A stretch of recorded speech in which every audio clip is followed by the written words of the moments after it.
How do you design one of the most advanced ERs in the country? At Parkview, we did it by focusing all our attention on you, the patient, by involving doctors and nurses in the design process, by creating quieter, more private spaces, and by leading the region in heart, stroke, and trauma care. This is not your typical emergency room. It's Parkview. In an emergency, isn't this where you'd rather be? Parkview, your partner in health.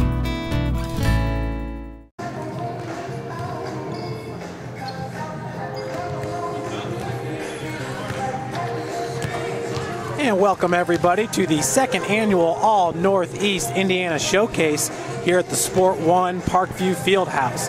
This match is brought to you by the First Federal Bank of the Midwest and the Journal-Gazette, and a live stream brought to you by SummitCitySports.com. My name is Jeff Mahoney here bringing you the play-by-play, and joining me today is Coach Scott Haddix from the University of St. Francis. Scott also works with local clubs in the area. And Scott, I know you're very familiar with the Sport One Fieldhouse and the Pineapple Express. This is their second event, a very exciting showcase here in Northeast Indiana. It is, Jeff. Thank you very much for having me be a part of this. Looking forward to another great day of volleyball. Love all-star events. They pose some unique little challenges, both for coaches and players, but these girls should be a little bit familiar with each other since most of them participate here at Pineapple. It should be a great and a very entertaining day. Well, let's look at the East team first, Scott. It's coached by Volleyball. Obviously, that's a name that's synonymous with volleyball here in Fort Wayne. Yes, and it it's is. really nice because Lloyd Ball and his father Arnie Ball has really brought a worldwide kind of eye on the city of Fort Wayne and volleyball as a whole. Lloyd Ball, the only ever United States volleyball player to compete in 4 Olympics. Very impressive. Lloyd's resume is outstanding. And really, if you know anything about volleyball, you hear the name Lloyd Ball, you know exactly who he is, you know what he's been a part of. And I think it's phenomenal and exciting for the city of Fort Wayne to continue to have Lloyd be interested and participate in our community and the volleyball scene here. It's absolutely a gift for the whole volleyball community here in the area. Well, Scott, we're going to take a look at Lloyd's team here real quick. The East team, we have setter Taylor Smith, who's from Garrett. She's a junior. Haley Henlin, a setter from Bishop Dwenger. She is a senior. Sadie Alberson, a middle hitter, right side hitter out of Belmont. She's a senior. Tiana Williams from Concordia, a senior heading to the University of Wisconsin. Obviously, we'll get more into Tiana Williams, but what a great volleyball career that young lady has had. Jordan Lindemann from Warsaw, a middle hitter. She is a junior. Janaea Wilder, outside hitter out of Belmont. She is a senior. DeJour Young, who also plays on the basketball team at Concordia. She's a senior. Suzanne Peters out of Homestead, outside hitter, senior. Sophomore Peyton Hart, just a sophomore, outside hitter out of East Noble High School. Jen Timbrook, a libero out of Leo. She is a senior. And another sophomore is Marissa Godfrey out of Bishop Dwenger, just a sophomore. And Scott, that's one of the neat things about this event, is it brings in all-stars from Northeast Indiana, but it's not just the seniors.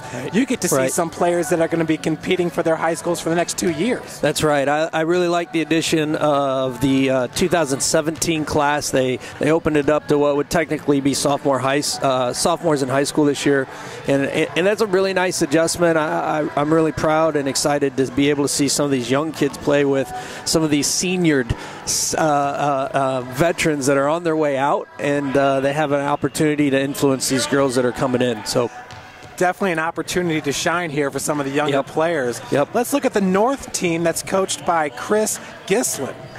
First, we have from Homestead High School, setter Jordan Lentz. She is a senior heading to Oakland University. Junior setter out of Concordia is Kara Bowersox.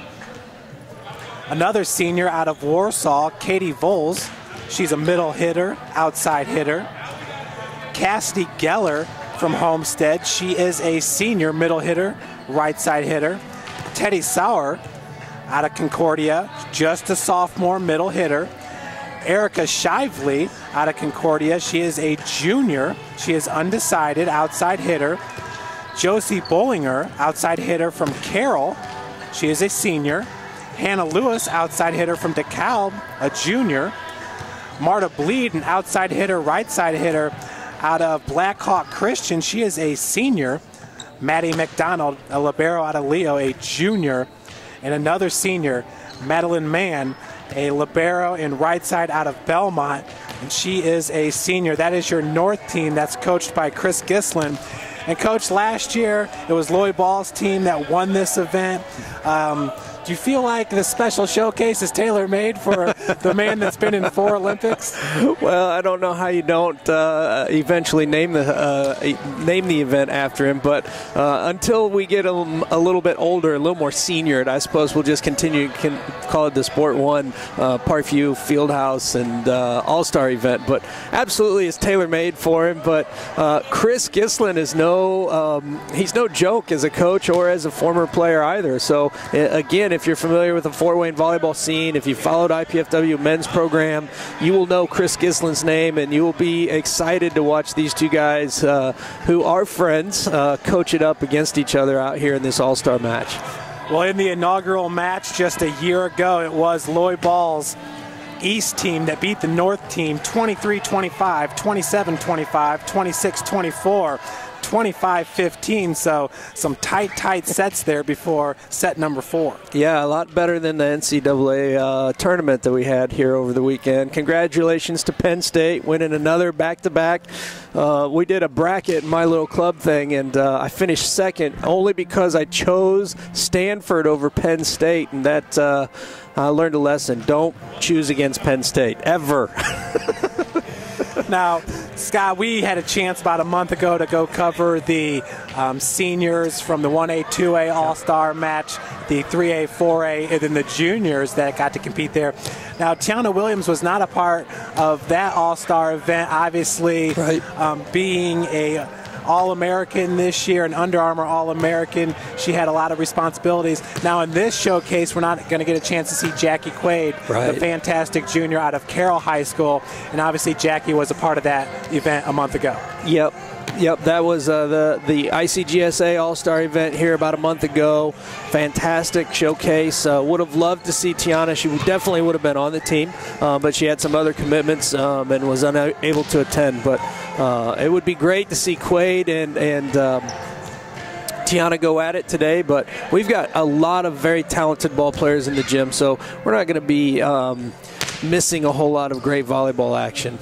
Now, obviously, volleyball talent is something that you've been around probably most of your whole life. But what is it about these all-star matches? I mean, the girls have about, a day or two to prepare, and then, bam, they're thrown out here for a best of 5. Right. And again, because this event here features a lot of kids from the Pineapple Volleyball Club, they're familiar with some coaching styles and philosophies that they're going to see from both Loy and Chris, and that helps. And they're familiar with each other as teammates, and so there should be some similarity in communication. But if these girls haven't played together, and in all honesty, it's probably for most of them been a month and a half, 2 months since they've played a volleyball match that has had any significance to it, that's mattered in any way, shape, or form. So there'll be some rust, and there'll be some miscommunication, and then there's going to be some outstanding growth throughout the course of the match. Well, it seems like the teams have been divided up pretty evenly based on where these players have decided to continue to play. Yep. Taylor Smith from the East team, the University of Maryland. She is a setter. Going to the University of St. Francis, Sadie Alberson out of Belmont High School, a middle hitter and right side hitter. Of course, Tiana Williams going to the University of Wisconsin. Then we got Janaya Wilder out of Belmont heading to Trine University. For the North team, Jordan Lentz from Homestead is heading up north to Oakland University. Katie Voles out of Warsaw heading to the University of Indianapolis, the Greyhounds. Josie Bollinger going to Bethel College, which is one of your rivals in the Crossroads League Conference there, Coach. Yeah. And then Marta Bleed from Blackhawk Christian heading to Grace College. Yep. She's a 6-footer. And I know you had a chance to talk with Grace's head coach right beforehand, but looks like we got 4 on each squad already have made a decision on where they're going to play their college volleyball. Yeah, it's good for the seniors to already know if you're a senior and you haven't quite narrowed it down, or you're still waiting. The college coaches are getting a little nervous at this point and want you to hurry up and decide. But a lot of talent in the gym today, a lot of opportunities for not only the juniors and the seniors, but also these sophomores. I'm really excited to see the young lady from East Noble play. I've heard lots about her. Today I will get my opportunity to put my eyes on her in person, and we'll see how talented she is. And there are several in the class of 2017 all around the city and the state that are garnering a lot of attention, and rightfully so. And you're talking about the sophomore from East Noble, the outside hitter, Peyton Hart, who goes 5'9", and yes, obviously as a sophomore she is undecided. Is that right, Coach? Yeah, yep. She, at least as far as I know, she's undecided. I haven't talked to her yet. We can solve that today. No. Now, from an all-star showcase, how much can a college coach get from watching these players? Obviously, it's almost like watching 2 club teams go at it, because you have the players who, for the most part, are the best players on their high school team competing. That's correct. And you would assume and expect, again, the talent level to be pretty high in today's match. So you're going to get to see an athlete who has to perform on a regular, almost point by point high level. Otherwise, they're going to probably have more mistakes than they want to have. So that's the beautiful part about an all-star match. You know, again, we talked about the lack of knowledge of each other, and sometimes that's going to show up. But it's just a great opportunity for these kids to showcase who they are, and for college coaches and to get an idea. Plus, as a college coach, there are girls on these courts that you've recruited, and so you can judge her individual talent against their individual talent, and that will tell you quite a bit also. Well, once again, we are at beautiful Sport One, the Parkview Fieldhouse here right across from Canlin, right by Glenbrook Mall here in Fort Wayne, Indiana. Coach, it's hard to believe that Fort Wayne was ever able to get by without such a beautiful facility. Obviously, there's the Speece Fieldhouse close by also, right, which has a number of basketball courts, volleyball courts. But how important, or I should say, how nice is it for the community of Fort Wayne to have a facility like this to continue on with these players, their training, and to be able to showcase these showcases and also other events where you bring in teams from outside the city? Yeah, I think it's great for the city of Fort Wayne that we finally have another facility. The Speece Fieldhouse is fantastic right down the street, but this is a volleyball facility, and it's something that we've needed in the city. Coaches and clubs have been running around renting all kinds of empty gyms that they could find, and now there's kind of a central location. This is where you're going to come and participate in some volleyball, and I think it's great to bring some schools and some club programs and some college coaches into this facility and be able to showcase the talent that we have right here in Northeast Indiana. And the more we can do that, the more our sport's going to grow, and of course, as a volleyball coach, I want it to continue to grow.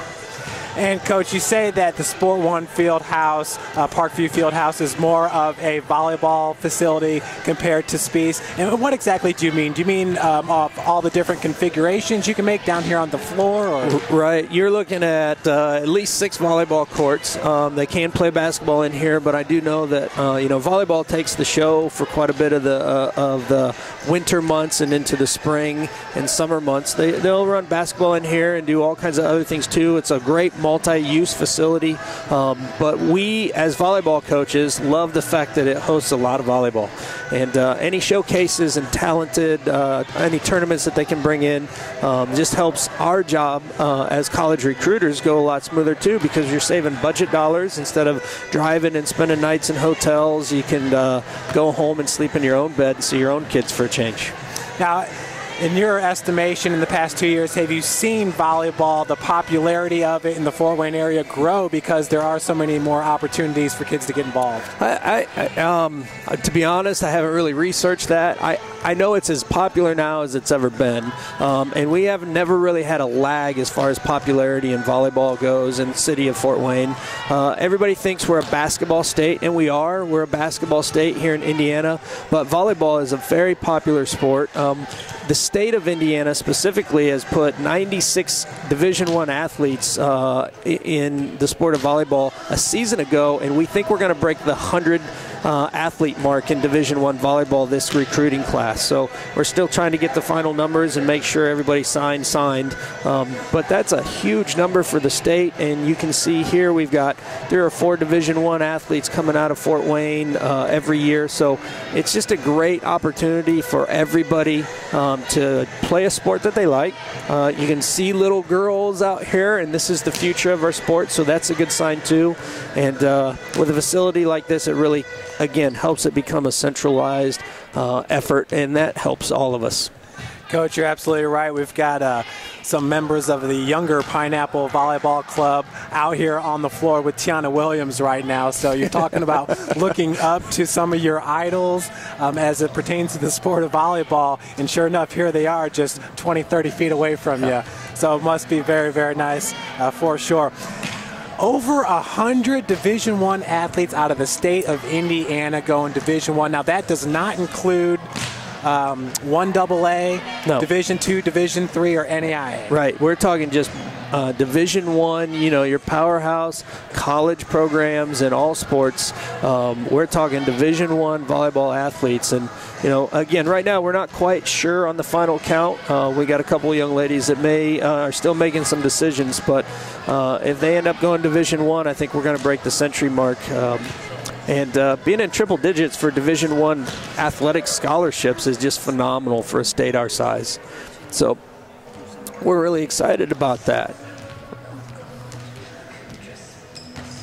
Well, Coach, once again, looking at Scott Lauer, who helped put this event together for us, just gave us a bunch of really great information pertaining to our roster players. And once again, we'll go back to Coach Lloyd Ball, who was Olympic gold medalist. He was a setter for the U.S.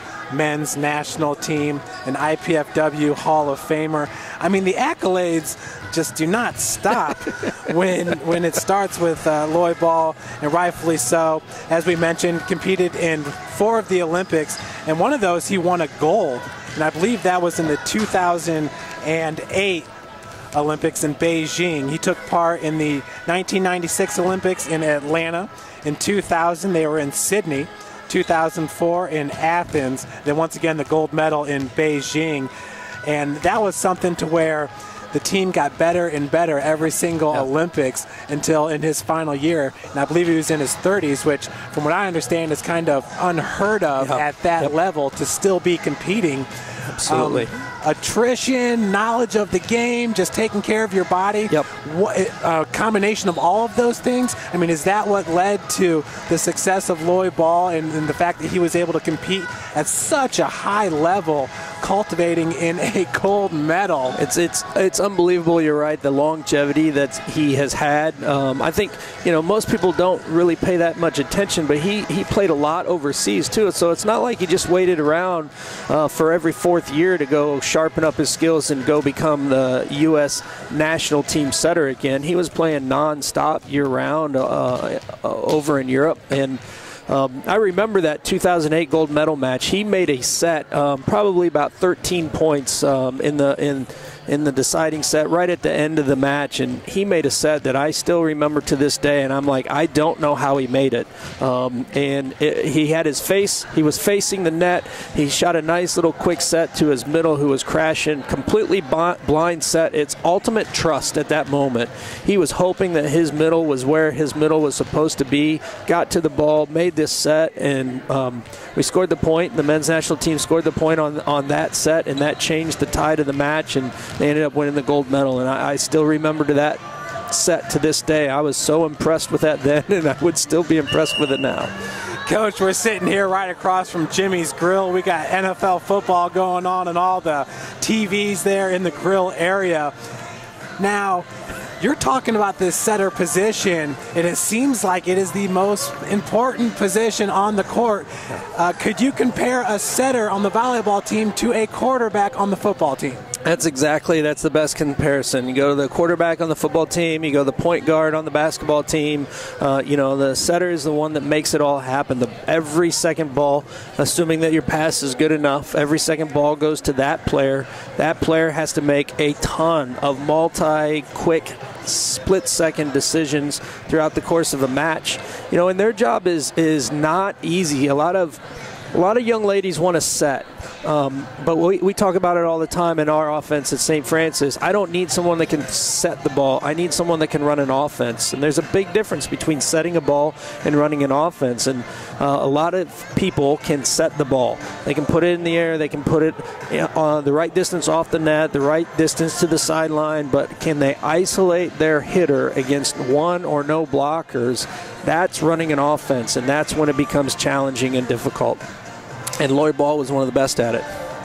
Coach, how do you coach your players up to find that, or is that just a God-given ability, just being able to see the floor that way? I mean, the same thing with football and a quarterback being able to see the field, being able to see where the holes are in the defense. We keep talking a lot about vision, and your ability to see what you're not necessarily looking at. And that's so important, not only for a quarterback, a point guard. It's really important for setters, hitters, and so the concept, the growth, it's kind of the new frontier in the sports world, is the whole concept of vision. We've gone over nutrition with athletes. We've taught them how to take better care of their body between and during games. We've got them stronger and faster, and vision is going to become the next frontier. Let's send it down to our PA announcer for the starting lineups for today's All-Star Showcase.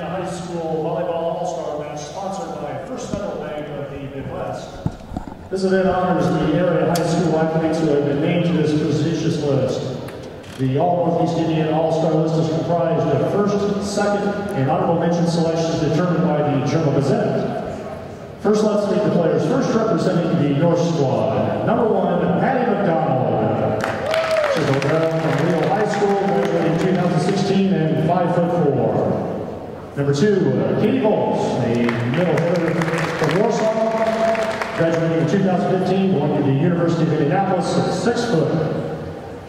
Number 3, Marta Glee, an outside hitter from Blackhawk Christian, graduating class of 2015, going to Grace College at 6 foot.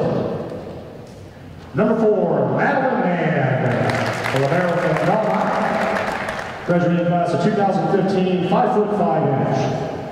Number 5, Josie Bollinger, outside hitter from Carroll, 2015, going to Bethel, 5 foot 10 inches. Number 6, Erica Shively, outside hitter from Concordia, graduating class of 2016, 6 foot. Number 7, Jordan Lindemann, a middle hitter from Warsaw, graduating class of 2016, 5 foot 10 inch. Number 9, Kara Bowerstocks, setter from Concordia, graduating class of 2016, stands 5 foot 8 inches. Number 10, Cassidy Deller, middle hitter from Homestead, graduating class of 2015, 6 foot. Number 12, Jordan Lentz, a setter from Homestead, class of 2015, 5 foot 10. And finally, number 13, Hannah Lewis, an outside hitter from DeKalb High School, graduating class of 2016, 5 foot 11. And the coach of the North team, Mr. Chris Gislin. And now here are the players representing this South squad. Number 1, Jen Tenbrook, a libero from Rio, graduating class of 2015, 5 foot 5 inch. Number 2, Jen Hale Wilder, an outside hitter from Belmont, graduating class of 2015, going to Tryon University, 5 foot 9. Number 3, Sadie Alberson, graduating class of 2015, going to the University of St. Francis at 5 foot 10 inches. Number 5, Jerry Young, an outside hitter from Concordia, graduating class of 2015, standing 5 foot 8. Number 6, Teddy Sowell, middle hitter from Concordia, graduating class of 2017, 6 foot 0 inches. Number 7, Suzanne Peters, outside hitter from Homestead, graduating class of 2015, 5 foot 9. Number 8, Katie Hart, an outside hitter from East Noble, graduating class of 2017, 5 foot 9. Wearing number 9, Taylor Smith, a setter from Garrett, graduating class of 2016, going to the University of Maryland, 6 foot 1. Number 10, Jenna Williams, a middle hitter from Concordia, graduating class of 2015, going to the University of Wisconsin, 6 foot 2. Number 11, Marissa Godfrey, libero from Bishop Winter, Graduating class of 2017, standing 5'6". And finally, number 13, Haley Henline, a setter from Bishop Dwenger. Graduating class of 2015, standing 5'4". And the coach of the East team, Mr. Volleyball. Now, everyone, please rise to the Cap Squad America with the singing our national anthem by Mr. Tom Whittier.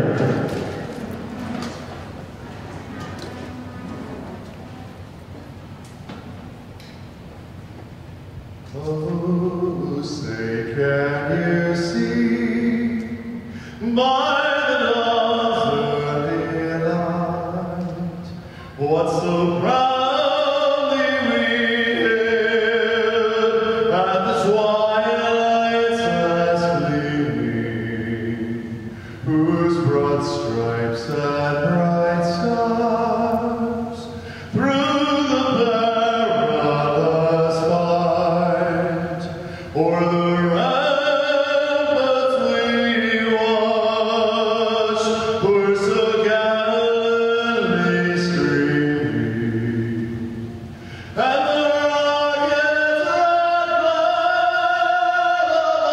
bursting in air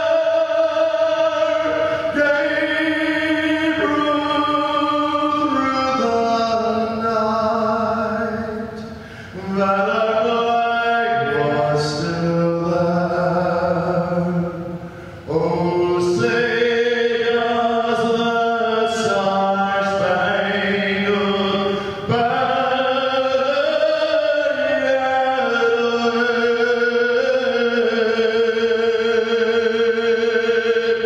wave o'er the land of free and the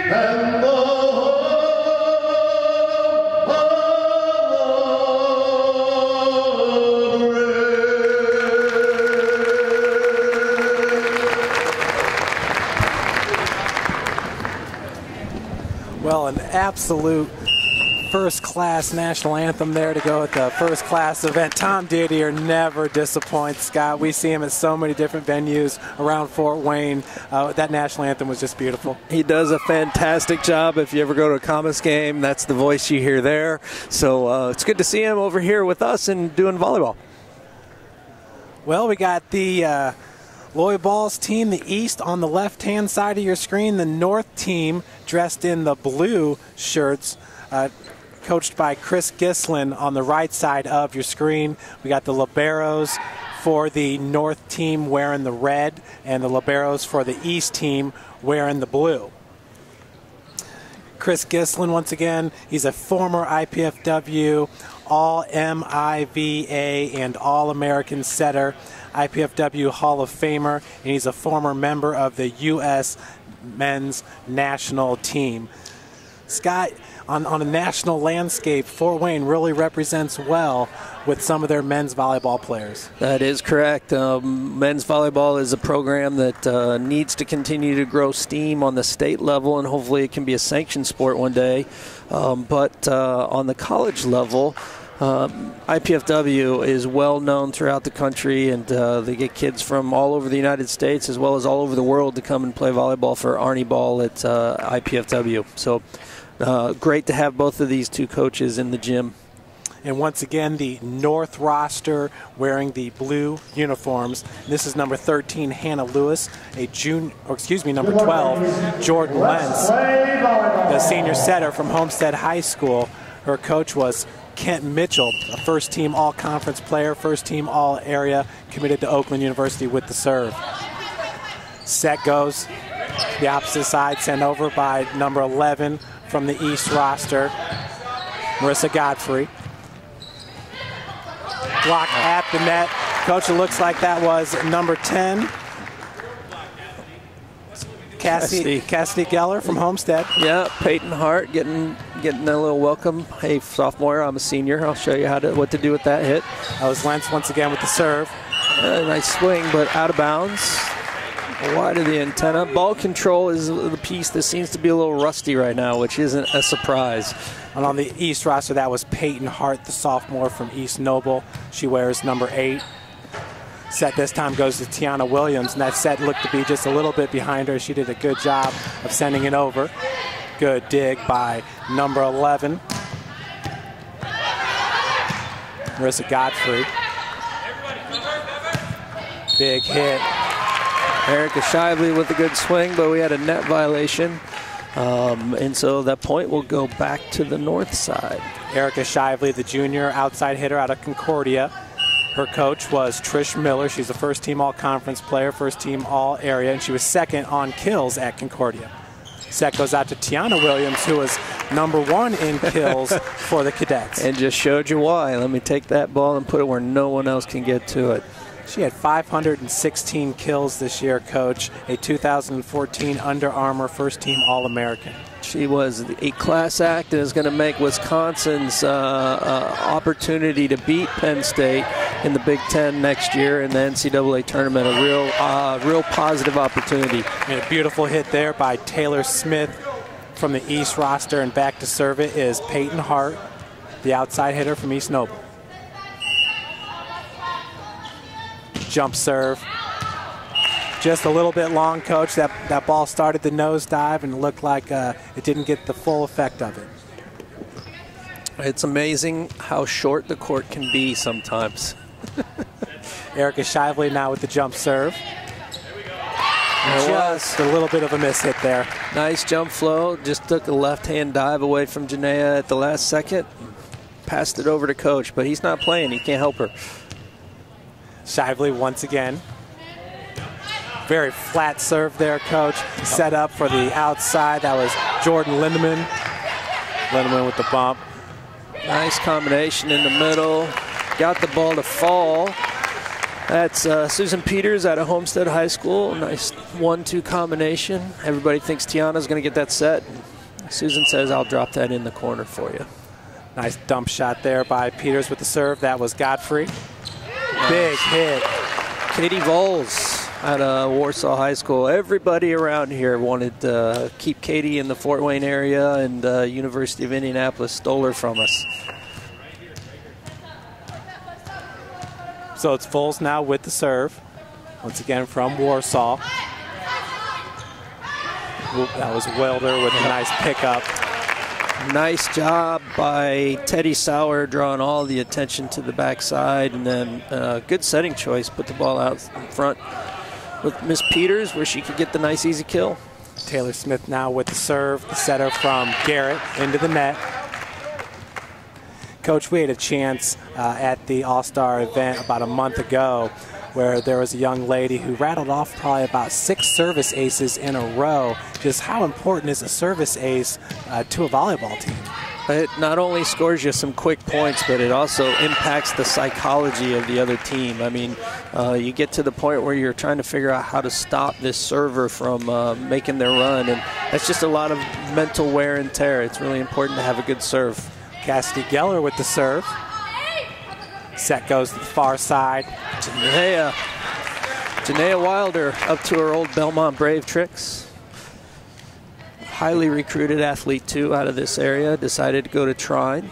Good for them, bad for the rest of us. Coach, she really had a chance to wind up on that hit. Got in the air just a little bit early. Got great hang time, though. She's able to wait for the ball to get to her. So Peters with the serve. Set goes over. Nice dig there. That was number 3, Marta Bleed with the hit. Another great dig from the setter. Everybody likes a setter that plays defense. Bleed. Can't keep giving Marta arm swing. She's going to get one to go on the court. In that case, off the top of Janaea Wilder's block. So our score right now, North is up 9-5.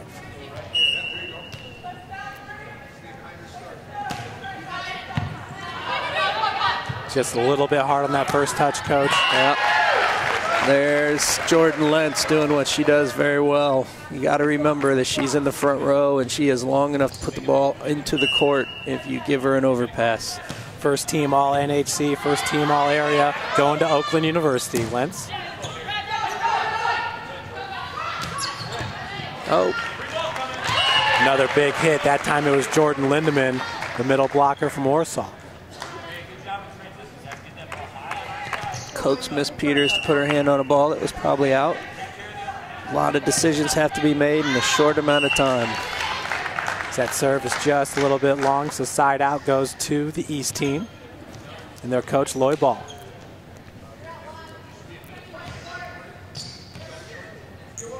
Godfrey, the defensive specialist. Coach, if there was one position on the court that you think can kind of translate to any volleyball team, what position are you looking for? Well, big hit there by number 8, Peyton Hart. She said, hey, this is my second time around the All-Star game. I'll show you how this works now. Get rid of a little nerves. Ball control is the most important. You got to be able to control every pass and every serve, and you can do that at any level. How effective you're going to be, that does depend. But if you can serve, you can pass. A lot of coaches are going to pay attention to you. And Coach, you talked about placement there. Lindemann just had it beyond the outstretched hand of Suzanne Peters there. I don't know if she caught her body momentum taking her the opposite way, but not a real hard hit, but placed perfectly. Right. It doesn't matter how fast it gets to the floor, just as long as it gets there before the defense does. That was Madeline Mann with the serve. Yep. And just Tiana Williams. A little bit too hard there as Mann with the dig attempt.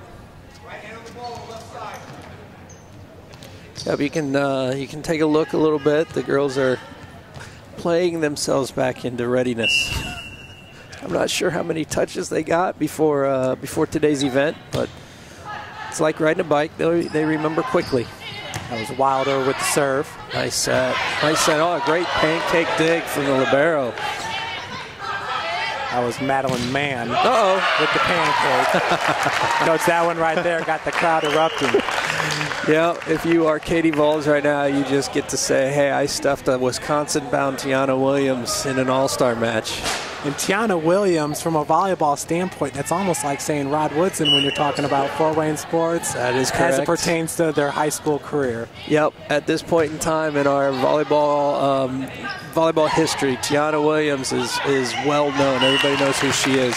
Beautiful placement right there, Coach. It's kind of a two-hand push that found the back line just inside. There's that vision piece we talked about a little bit ago, being able to see what's available in a very quick amount of time. And Coach, it seems like, as a setter, you don't want too many of those dump shots. Nice big hit by number 2. Is that Katie Vols? That is Katie. She came to play today, She Coach. did. Well, we got 2 of her Warsaw teammates playing for us at the University of St. Francis as our setter and our DS, and they were on me all year about trying to get Katie to come with us, and we couldn't quite talk her into it. I'm still hurting over that one. Shively with the serve. Set goes outside, and that was a big hit by number 7, Suzanne Peters. Set to Tiana Williams right in the middle. Another nice block. I can see someone's read a scouting report. Let's put 2 up on Tiana all the time. That's Katie Vols right there in the middle, where Tiana Williams is waiting. Another big hit by number 7, Suzanne Peters. Great defense by the North team right now. The East is staying alive. And that was Taylor Smith and Tiana Williams combining there for the double block.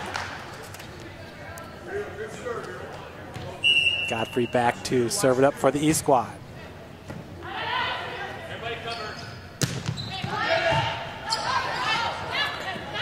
Susan Peters with a nice swing out of the left side. Set goes behind. There's a dump shot attempt there by Teddy Sauer. Nice attempt at the pancake by our libero DS. Miss Marissa Godfrey just couldn't quite get enough underneath that. You see it timing off a little bit between setters and hitters. That's something that takes just practice and knowledge. Everybody's tempo is a little different. Katie Vols now with the serve. Picked up in the back row. That was number 8, Peyton Hart. Set goes number 10, Cassidy Geller. Sent back over by Peters. Set back to Geller. Coach, second time around seemed to work really well for Cassidy Geller, number 10. Yep. And another great lesson. You got to be a well-rounded athlete. Here's Katie Vols. She's a dominant middle blocker, outside hitter, and is put in a position where she has to set that ball to Susan Peters and does it very well, and so they get the point. So we got our first timeout here with the North roster up 16-10 here at Sport One Parkview Fieldhouse. This is the second annual All Northeast Indiana Volleyball All-Star Match, sponsored by First Federal Bank, the Journal-Gazette, and live stream brought to you by SummitCitySports.com.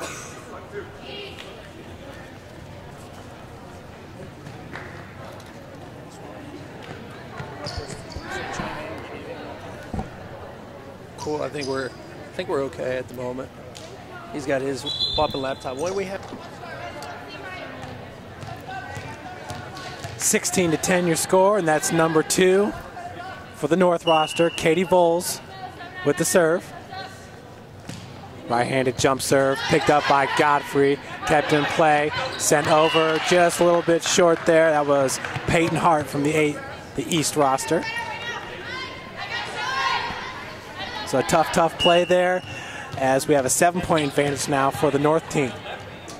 Once again, that's Voles with the serve. Coach, that time it looked like in midair she decided to leave a little bit off that serve. Yeah, she was going to try and go short, and that's a little just too short. It's got to go over the net. So now back to serve is Taylor Smith, the setter from Garrett. Set goes behind. Nice quick offense from the North Geller. Janaea. Huge hit just off the arm of Madeline Mann. Big time point. Yeah, Janaea Wilder makes a living on the right side or the outside. She does a great job of getting vertical, got a good arm swing. They're going to be very happy with her arrival at Trine, that's for sure. Taylor Smith, left-handed serve. And that one falls in for a service ace. That's a way to get your team going, get the momentum going in the right direction for the East team. Yep. It's one of those heartbreakers, too, if you're on the North team. That ball seems to have a lot of movement, Coach, as the velocity picks up. Yeah, it's amazing as the sport of volleyball evolves. The float serve has become one of the most dangerous serves in volleyball. You see it almost exclusively at every level now. Jordan Lindemann right there, in for a point for the North team, and a great save there on the other side of the floor by the DS Godfrey. Set goes outside. That's a good way to keep the ball alive by the North side. Peters. Big hit by number 6. That was Erica Shively. Susan Peters gets one to go through the block. She's having a nice match so far. She did a couple really nice things there. Drew the left side attacker, Marta Bleed, clear across the court. So now, even if she doesn't get the kill, they limited the North side's offensive opportunities because Marta's not outside to hit the ball. Coach, a little bit of a tie-up there between Lindemann and number 3, Bleed. Yeah, same situation right there. Bring 2 players into the same area. They don't communicate and get away from each other very well, and no place to set the ball. And we got a timeout called by Coach Chris Gislin here as his team's lead is starting to wither away just a little bit. The score is 18-15. Nonetheless, it's been a great start to this match for the North squad. They've got to be pleased with a 3-point lead. And one side out here grow back to 4, and you've only got 5 points to get. And so they're still in good shape. Coach Suzanne Peters has really come to play today. We've called her name a bunch. Number 7 for the East squad. She is a senior outside hitter out of Homestead High School. Coach was Kent Mitchell, and she was honorable mention all area. Coach, is that one of those things where you have so many good players on a team that they can't all be first teamers? Yeah, that's really what it boils down to. Not only in your conference awards, but then when you add the Northeast Indiana level, you're picking up a whole lot more students and a whole lot more schools, and it's just hard to figure out who gets what award. And there's a lot of very deserving student athletes from a lot of different conferences and schools. So Peters is standing still, knocks it over. And wow, the setter, that was number 12 for the North team, Jordan Lentz, and she was acting like she was going to set it, Coach, and at the last second, she just hit it as hard as she could. Yep. Nice to have a left-handed setter in the front row with the length that Jordan has. But just hit it a little long. That time it was set up to number 10, Geller. Defense from the East. Taylor Smith sending it over. Big hit by number 3, Marta Bleed, once again from Blackhawk Christian. Marta does a great job of getting her arm extended. She hits the ball at a very high point. It helps when you start it nearly or over 6 foot, but then you add that full extension of her right arm above the plane of the net, and it just changes all the angles. And she's heading to Grace College. Grace, the Lady Lancers, had a lot of success this year. Yep, I was just talking to Andrea before the game, a head coach over there at Grace, and they just came back from the NCCAA National Volleyball Tournament in Orlando, Florida. And not a bad place to have to go in early December for a tournament, I would say. That last kill was by the sophomore Peyton Hart out of East Noble. Big block. Tiana Williams a part of that block along with number 2, Wilder. Williams there in midair had to go with the dump shot. Geller sends it over, picked up by Peters, her high school teammate. Set goes behind to Wilder. Good strong hands. That time it was Lentz sending it over. Good play at the net, led by Tiana Williams and the East team. You get to a lot of balls sooner than the opponent when you're 6'2" and jumping. Marissa Godfrey, the libero with the serve out of Bishop DeWanger. A good save by Jordan Lentz. Trying to keep it alive. Set goes to the far side. Big hit once again. That's the sophomore. Peyton Hart tools the block. Scores a point. Now we're at a tie ball game. Godfrey serve. And that was tough there for Marta Bleed to handle.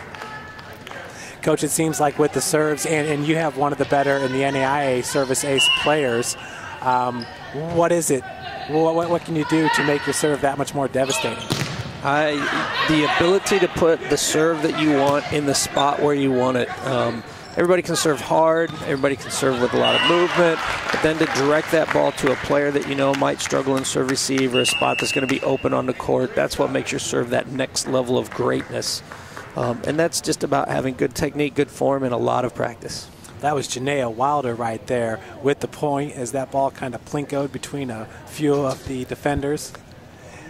Coach, that was a pretty nice sequence right there, and you're starting to see some of the high school teammates, they've got that rapport so they know that they can go to one another, especially here on the north side where you have Jordan Lentz out of Homestead, Geller out of Homestead as well. You've seen them kind of working with each other a little bit. Right. I'm impressed and also a little surprised that they divided so many of the seniors up that are from the same school. Those kids could technically play together. It wouldn't be an IHSAA infraction because their volleyball eligibility is over. But I think it's nice that they did it because it forces these kids to play out of their element a little bit. So, which is going to be what they experience next fall anyway. Absolutely. Godfrey with the serve. That one just nips the top of the net. Lentz sets it up behind her. Big swing by Jordan Lindemann. It's a nice tool off the block. So Lindemann with the kill. Back into the match now is Katie Voles as Lindemann takes a breather. Serving it up for the North roster. That was Madeline Mann. Set goes behind Wilder. It's a good dig by Madeline Mann. Janaea hit the ball well. Just a better dig. And Teddy Sauer with the hit. Block at the net by the East roster. We have a 2-point advantage right now. Well, I believe we're at 21-21. Is that right, Coach? Well, I'm confused. We have one scoreboard that has us tied and one scoreboard that has us with the North up 2. Nonetheless, what a great, great match here as the North roster had a lead of about as many as 7 throughout the course of this set. Now we're tied up at 21.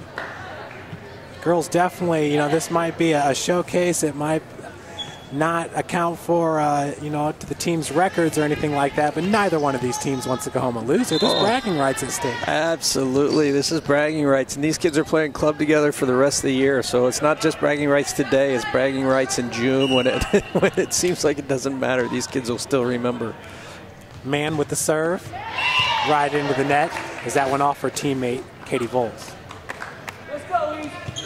you know, in the article by Greg Jones, who puts together the all-Northeast Indiana team for the Journal-Gazette, and he had spoke with Tiana Williams, and she said, you know, absolutely she wanted to take part in this event, gave her one last opportunity to play with the girls that she grew up with. Yeah, absolutely. She's from this area, and I think it's a great way for her to recognize where it is that she came from by participating in this event. And she's been playing volleyball, coach, for 5 years.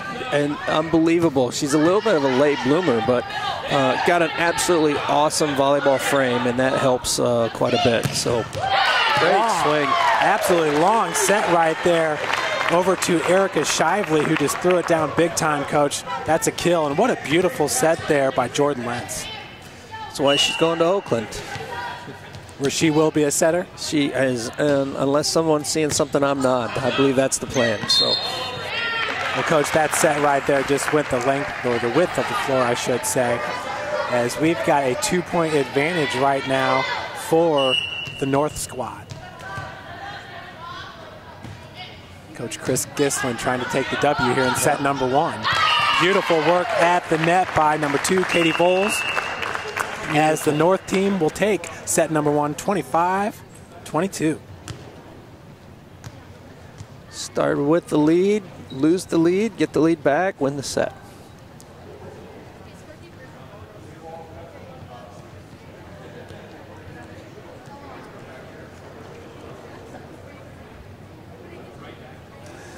Well, let's go ahead and take a look at the coach from the East team once again, Loy Ball, who was a member of the American national team from 1993 to 2008.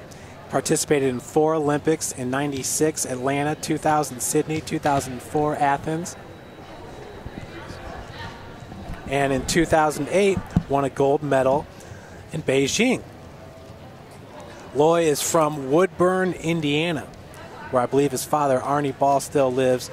He was actually recruited by Bob Knight to play basketball at the University of Indiana. So it just kind of speaks to a little bit of his athleticism there. He played at IPFW from 91 to 95. And once again, Arnie Ball, that is his father, who is just a legendary coach at IPFW. He's the first ever United States Olympic player to compete in 4 Olympics. And I believe we got the same this past year from DeMarcus Beasley competing in the World Cup. So Coach Scott Haddix has Loy Ball for an interview.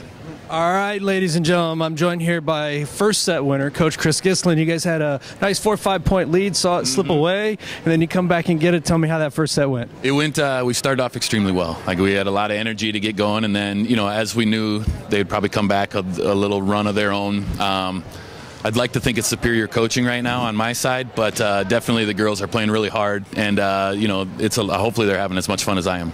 Well, it's got to be superior coaching. You're up 1-0. So are there bragging rights between you and Loy? You guys go way back. Are there some bragging rights here? There won't be any bragging rights because I'd like to think that it's not about the coaches right now. It's about the kids. But after we're done winning, yes, I will let him know, you know, how it all finished out here today.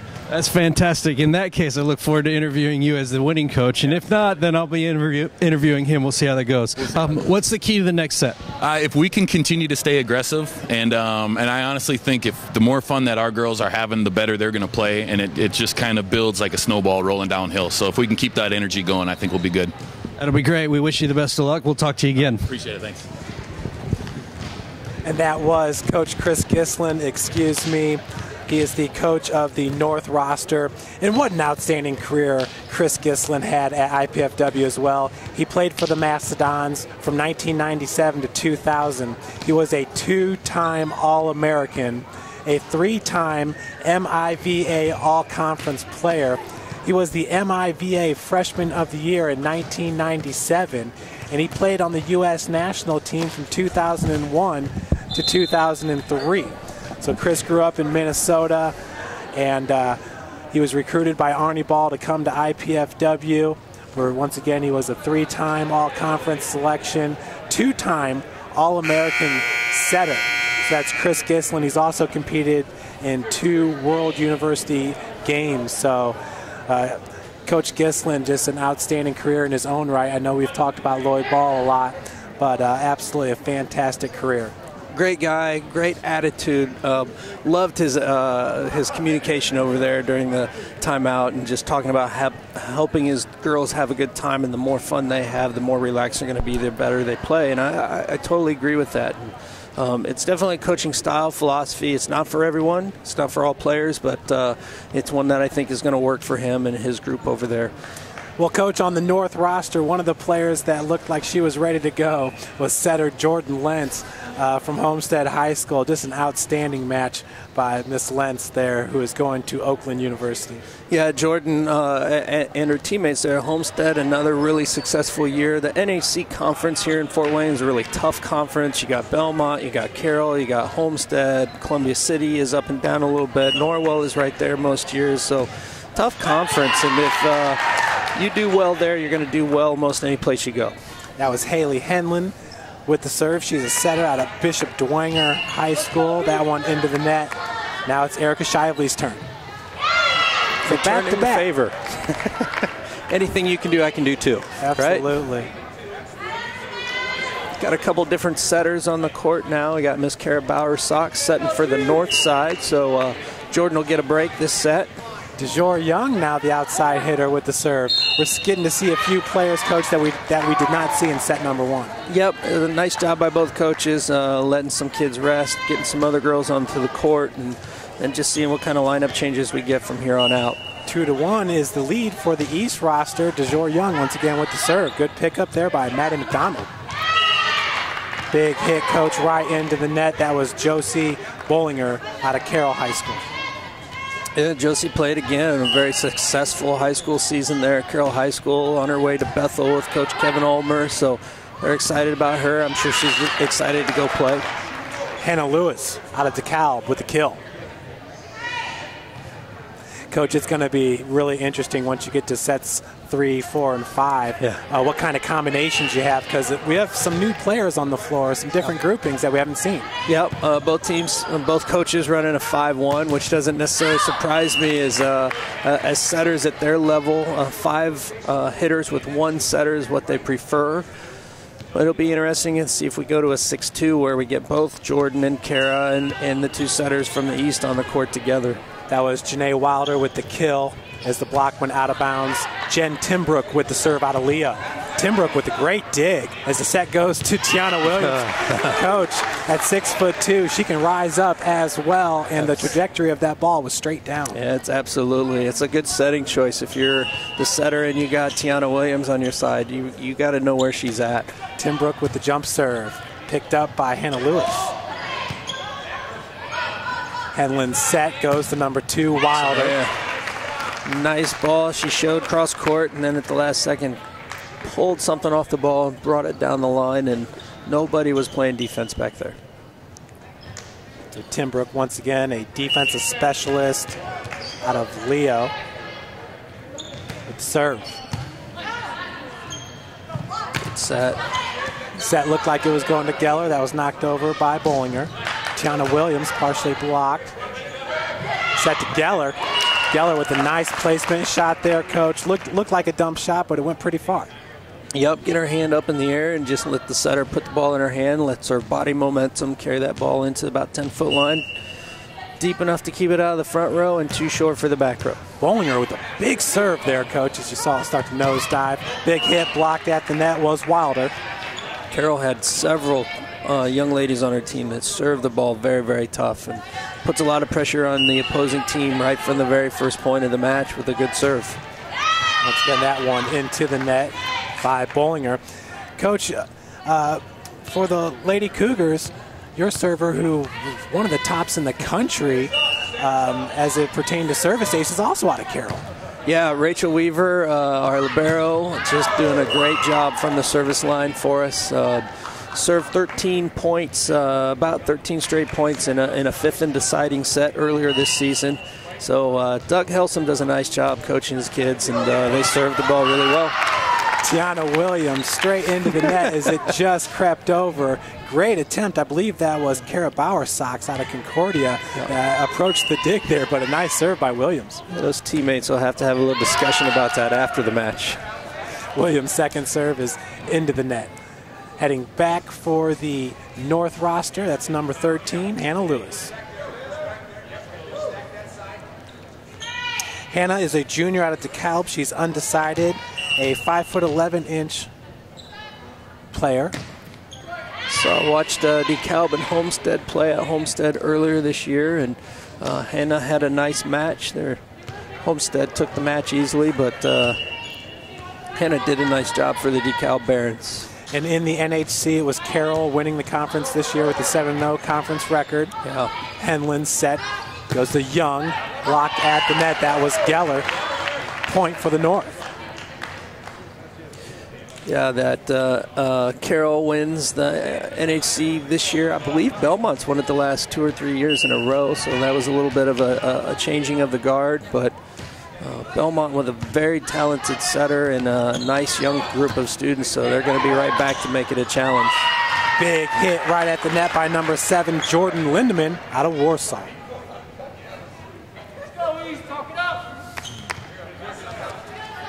Ball control seems to still be a little bit where both coaches probably like to see their kids improve a little bit, serving and passing. Geller serve right at the net. That was number 9, Kara Bowersox for the North squad. North on the left side of your screen. It's a little bit of a tight pass, didn't have many options. DeJour Young looking to go right down the line, coach. She wanted to go right down the net, and it stayed on her side of the floor. Yep, big block was right in front of her. The play would developed a little slow, kind of put her in jail. So she tried to sneak one in down the net and just wouldn't go over the net for her. Geller, big hit, picked up by Timbrook. Set a little bit behind Teddy Sauer. She did a great job, coach, of keeping that ball in play for the East squad. Yeah, reach back and just get some fingers on it and get it onto the other side of the net. Force the other team to play the ball. Sometimes that's the best strategy. So I believe we got a 3-point advantage right now for the East roster. 11-8 your score. And with the serve will be Teddy Sauer out of Concordia. Coach, a lot of lady cadets on these rosters. Not without being, that's not a surprise. 3A state champion this year, 3A state runner-up last year. Trish Miller just coaches the kids well. A lot of those young ladies playing club ball, not only here at Pineapple, but a couple other places. So it's great to have them. Henlin's set goes right to Sadie Alberson with the kill. Sadie out of Belmont High School. Coach, and earlier in that sequence, you saw Henlin, who just set it behind her where Tiana Williams is waiting. Kind of reminded me of what you said about the blind set. Yes. Yeah, the back set is really, it's about trust and knowledge and being consistent with your set, and so your players know where it's going to be. Coach, we just had a huge hit by Erica Shively, picked up by the East team. Tiana Williams. Great dig. Beautiful great dig. That was Maddie McDonald. Good setting choice, too, by Kara Bowersox. Wilder with a good dig attempt of her own. Just came up a little bit short. 12-9, your score. East team on top. Kara Bowersox, setter out of Concordia. Henlin sets it up behind her for Young. Young with a dump shot, falls in for a point. Maddie McDonald chasing up there, looking for a pancake. Draw the defense up in the air and put the ball over the top of where they just over their outstretched arms, and it falls usually in that hole right behind the block. Haley Henlin with the serve. Set goes behind. Another big hit there by Shively. a little miscommunication there on the court. Who's hitting left, who's hitting right, but worked out well as the East team hits the ball out of bounds. Well, Shively, coach, she's shown that she can certainly get some velocity behind her spikes. Yeah, she's going to be somebody that gets picked up relatively quickly.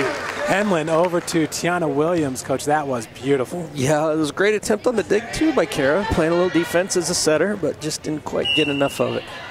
Tiana Williams makes it look so effortless out there on the court. Just a great, fluid athlete. Just, She moves effortlessly. She floats in the air. She can be explosive.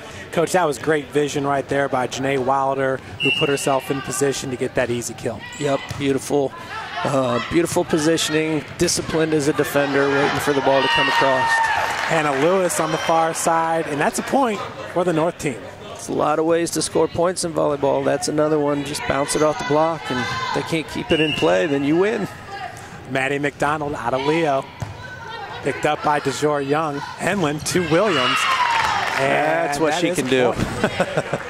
She's going to do that at the Division I level too. I know some people are like, it's going to be a big jump, and it will be, but the Wisconsin coaching staff does a great job. They'll coach her up, and she'll be ready to go in no time. Seems like your margin for error is a little bit larger as a setter when you're setting it to Tiana Williams. Yeah, that would be true.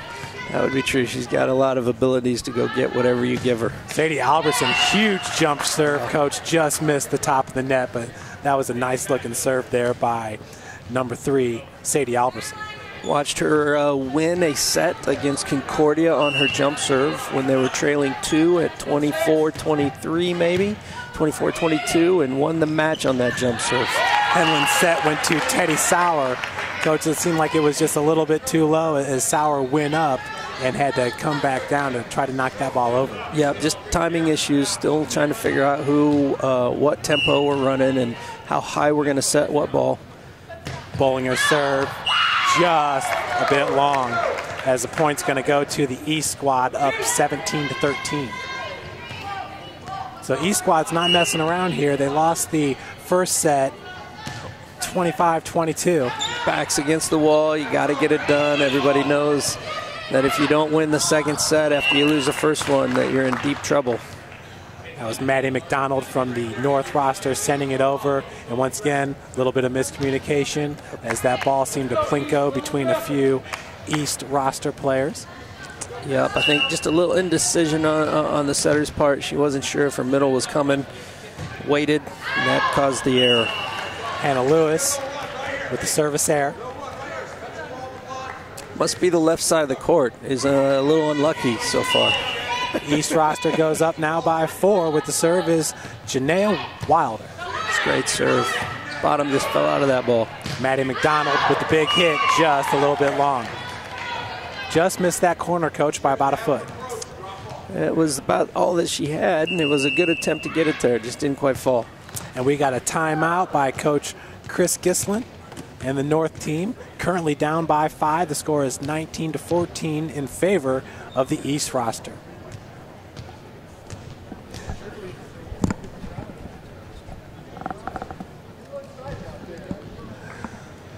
So, Coach, folks, just to look at some of the accomplishments this year by Tiana Williams, who led Concordia to its first ever state championship.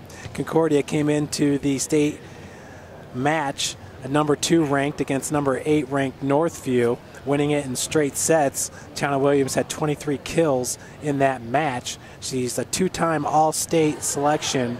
She won the 2013 and 2014 Glass Spike Award, which is given to the best volleyball player in the SAC. This year she had 516 kills, 287 digs, 109 blocks for the Concordia Cadets. She was a 2014 Under Armour first team All-American. So what a fantastic career, and finished it off the right way with the state championship for the Lady Cadets. This big hit by Shively, picked up in the back row by Timbrook. DeJour Young. Set's going to go right to Geller as Geller comes up with the kill. Did a good job of getting her right hand behind that ball and just placed it right there in the front line for the point. Geller back to serve it up now for the North roster and Coach Chris Gislin. Tiana Williams, Henlin back to Williams, into the net. So North has whittled this lead now to only 3 points as the East team's up 19-16. Geller once again with the serve. Geller from Homestead High School. Timbrook, Henlin over to DeJour Young. Beautiful block at the net. That was number 7, Jordan Lindemann, and number 9, Kara Bowersox. Lindemann, who is a middle blocker. Bauer Sox, who is a setter. Cassidy Geller once again with the serve, looking for a third straight point. With the kill, that was Teddy Sauer, middle hitter out of Concordia.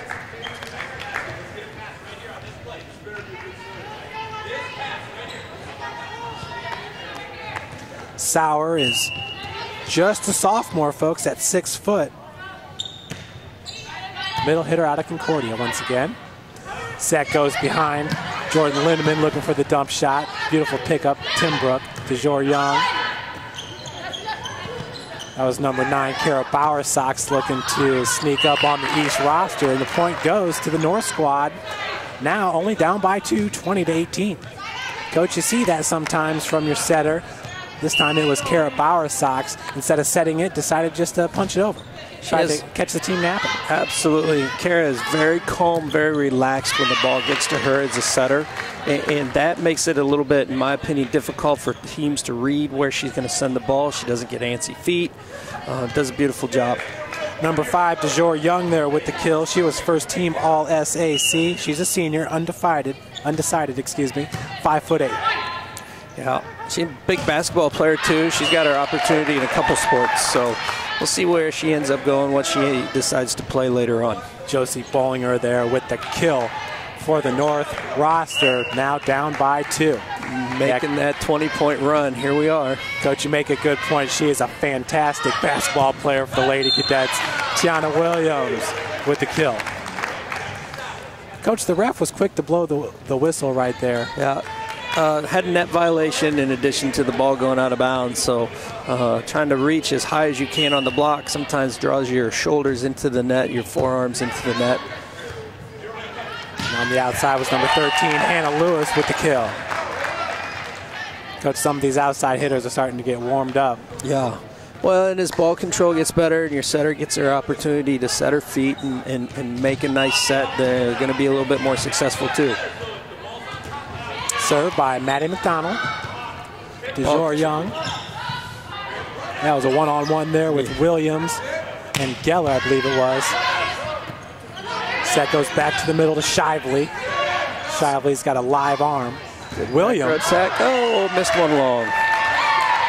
Just a bit. Coach missed the end line there by about 1.5 feet. Yeah, just a little bit too tall for all of us. So Maddie McDonald once again back to serve it up. And Coach, Erica Shively there living at the back line. You would think she'd be closer to the net because she can hit that ball so hard. They do a nice job letting her play some defense, and she can take up a lot of space back there with her length, which is a really good and something coaches like to see out of a defensive player with all that length. Coach, Tiana Williams just levitating there in the air. I didn't know if she's ever going to come down. No, somebody hit the turbo boost in her feet. Sadie Alverson once again with a really hard serve. Another service error. Yeah, that's the difference. You know, there's a lot of 6'2" kids across the country that don't play the game at Tiana's level, and those are the little pieces that make all the difference in the world. That explosive ability, the intelligence, the vision. That's why she's going to Wisconsin. Some other kids aren't. Lewis with the big hit, blocked by Williams and number 6, Teddy Sauer. Teammates at Concordia. Boy, it makes you wonder just how good was that Concordia team. Well, obviously they were state champs, but yeah, they were good. They were good. They were good. 2-point advantage here for the East roster as we have a timeout with the score 24-22. Coach, you can't get over how, I don't want to say important, but how nice it is for these younger club members, 7, 8 years old, out here, watching their favorite players, just being a part of this event with all of them. Yeah, it really is, and it's a beautiful thing. I can remember growing up, we didn't have club sports like they have club sports now, and even at my little local baseball diamond, that's the sport I played almost all summer. You know, you had those kids that were 2 or 3 years older than you, and they were bigger than you, and they were just better than you, and you looked up to them, and if they said something to you, if they said nice job or good game, you got a big smile on your face and it gave you a ton of confidence. So for these young ladies to be able to be here and for these all-stars to give them an ounce of attention is going to make a big difference in their playing future. Well, they're certainly excited here, chasing after all the loose balls. Yep. 2-point advantage here for the East. That was Williams with the serve. Set goes over to Lewis, blocked at the net. Teddy Sauer was there for the East team. Williams up, set by number 9, Taylor Smith. It's a great dig. Oh, they're going to keep it alive. Lewis doing a great job just getting over the net. Big hit by Wilder. Oh, that's painful. If you're the North, that one hurt. On set point, Coach, it's Janae Wilder finishing up a great sequence right there with the kill. That's when Janae is at her best, when she gets to run a real aggressive approach, her big full left, right, left attack approach, and gets to come from 12 feet off the net. Boy, is she just hard to stop. She's a handful. So, Coach, we got a little bit of a longer break right here after set number 2. Some of the young Pineapple Volleyball Club members are going to come out and show their stuff. I think we got a serve competition going on, along with, I think, maybe a little match between the two. So, yeah. I think we got Scott Lauer in charge of the field house here, who's going to come over and talk with us for a couple seconds and just give us more of the lowdown about what they have here to offer. And absolutely, Scott, I believe, was one of the founders in the Sport One Parkview Fieldhouse. And we've got Scott now, so thanks for joining us here in the booth, Scott. We're all tied up at 1 after the first 2 sets. It's been a great match so far. Yeah, it's been exciting. Pretty even competition. It's exciting to have all the top kids in the area get to come out and compete and kind of showcase their talent. Absolutely. And we've talked about her all match, Tiana Williams, but outside of that, we've seen some big play out of Erica Shively, Suzanne Peters. So you got a lot of the high schools represented here in a big way: Concordia, Carroll, Homestead. We brought in some schools like Garrett and Warsaw. So it's been a great match so far. Now here in year number 2, has there been a lot of differences as far as the planning of this event?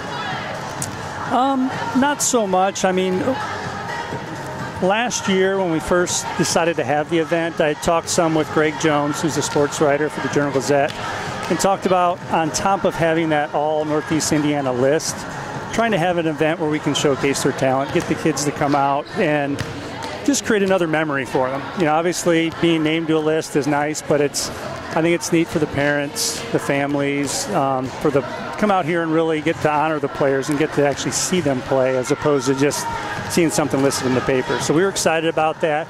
We also had, especially with the facility here, we thought it'd be a great opportunity to have a nice central location to showcase those top players in our Northeast Indiana area. So, and there's a tremendous amount of talent in our area. So it's great for the kids. We're also reaching out to a lot of the college coaches in the area, getting them to come out and get an opportunity for them to see some of these top players. So another, some more exposure for the players as well.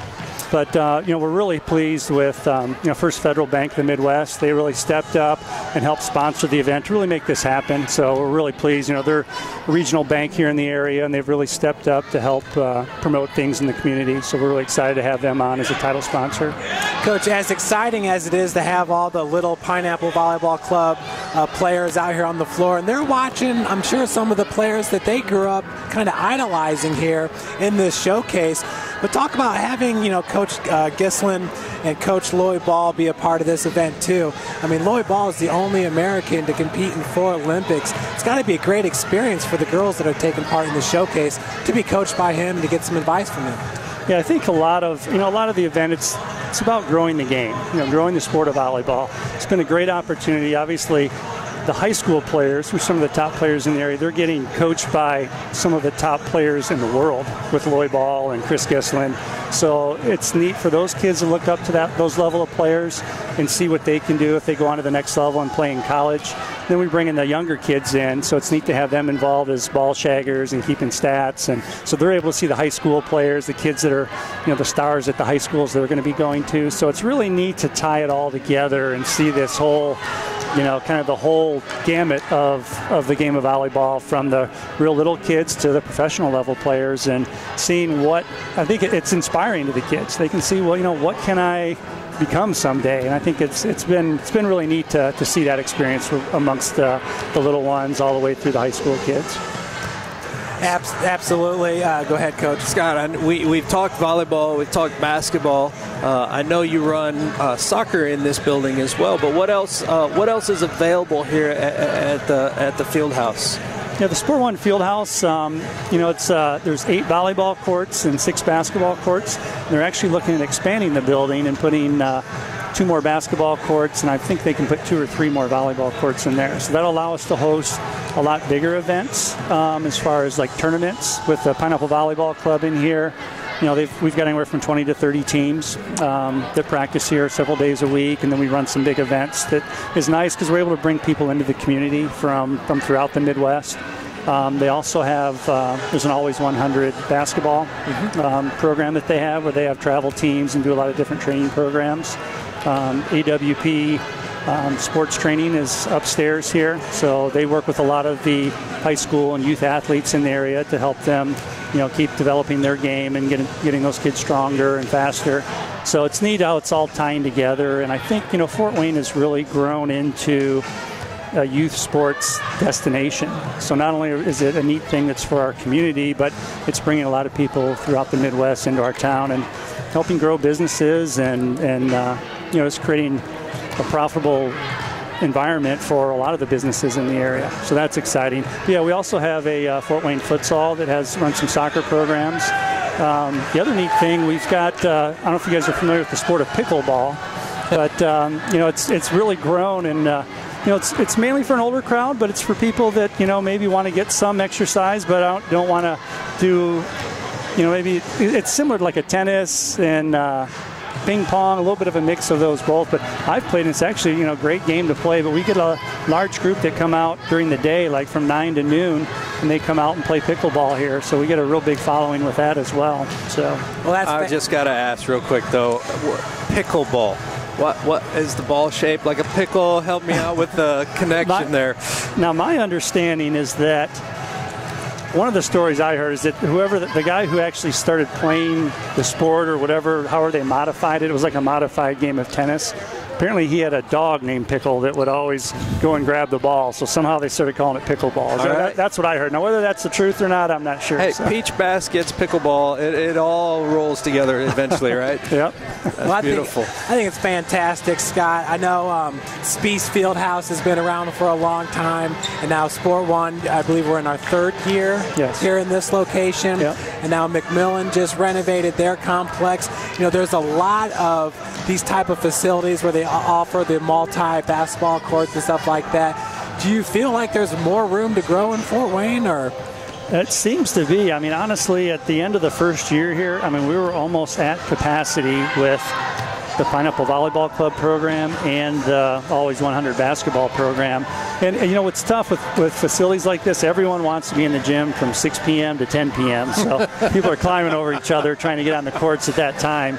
It's trying to find, from a business standpoint, it's trying to find people that have court availability and needs kind of during the business hours, in the mornings, those kind of things, and to try to build it out and make it a sustainable business from that perspective. So, but it's really been exciting the way the community has really stepped up and supported, the facility here, and just it's amazing what has grown out of it. And it's one of those things, you build it and they will come, and it's amazing to see how many people have really come out and just wanted to get involved at some level or another. Yeah, Indiana being centrally located as it is really here in the United States. I know in Indianapolis they built a outdoor facility which is supposed to be the largest as far as a baseball complex, all of those things. But really busy between 6 and 10, so that leaves up some room for pickleball. I know right across the way over at Cantland, they have curling too for people to get involved with, so that's nice.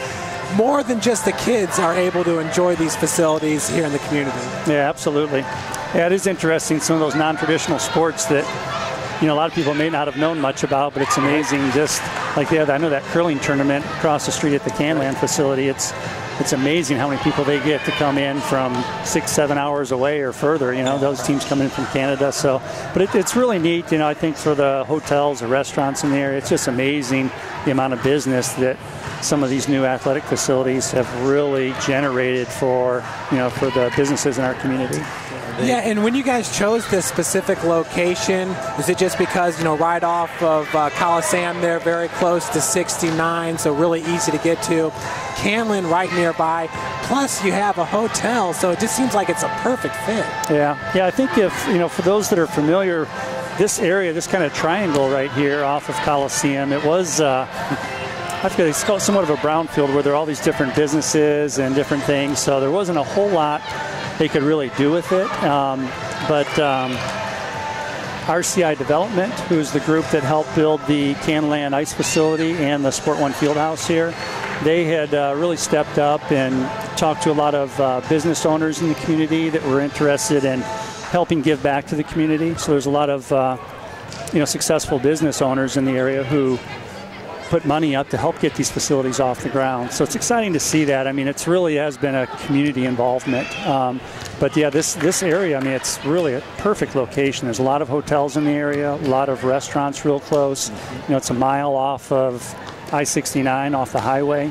And we're really, I think the intersection out here on Coliseum and Lima Road is one of the busiest intersections in the city as far as number of cars that go through there every day. So yeah, you really couldn't ask for a better location. Most of the time you see these sports facilities end up being in the back of a business park somewhere, and you got to go back and behind all these manufacturing plants and try to find the place. But it's really great that it's so visible. It's right off the road and just so easy access from all areas of town. Yeah, and if you have to drop the kids off for a day, you got the mall close by, so you can go get your shopping done. Absolutely. Well, Scott, here in year number 2, is there anything that you would like to see happen to see that this showcase grow, or just to see club volleyball grow in the area? No, I think the biggest thing, I mean, we're really excited. I know last year we did have the match videoed and replayed. We're really excited having Summit City Sports step up and really help us with the live stream and then putting on a rebroadcast. I think that's also important and exciting for the kids to really be able to see this. We can use it as a recruiting opportunity for the kids and just getting out there with social media and everything. It's nice for the kids to just get the recognition. For a lot of the families that maybe are out of town, grandparents, they get an opportunity to be able to see this online. We're also going to be putting some DVDs together that are available for the kids. So that'll be exciting, of a keepsake that they could have as well. Yeah, just trying to capture the moments. And it looks like Coach Haddix here is getting ready to interview another one of our coaches, Lloyd Ball. His team, the East roster, just won the second set, 25-22, after dropping the first set, 25-22. So very, very interesting, and we'll see what Coach Ball has as Coach Haddix is getting ready.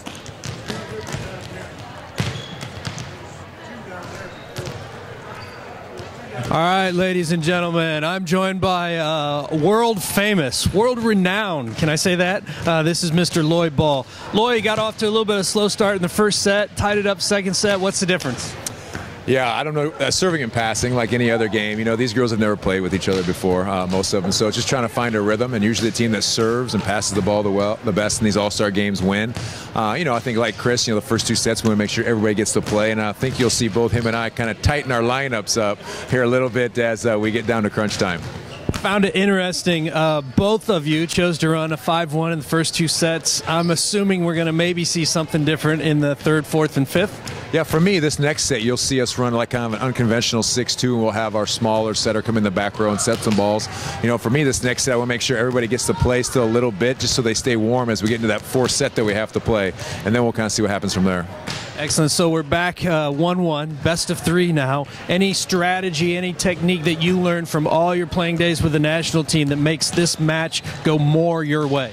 Yeah, I think there's a lot of things in an all-star game that happen and not necessarily in other games. For one, a setter not having set a lot of these kids before, if it's by the net and they panic, which happens, there's a lot of dumping going on. You saw both setters tipping the ball, and so we kind of pinch on defense. The next thing, they play pretty careful, so a lot of balls have gone high left side because it's the safest set, and so we've kind of loaded our block that direction as well.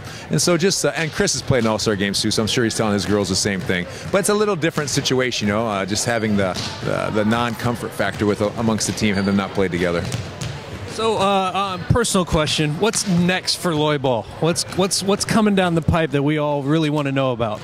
Yeah, there's a lot of exciting stuff going on, actually. One, obviously, we have 36 teams here at the field house with Team Pineapple down here. We had a wonderful turnout this year. We have a lot of great teams. I also started a satellite program in Angola, where I live, because my daughter, who's 8, plays on a 10-under team, and we had 150 girls try out for that, as well as 3 boys teams up there.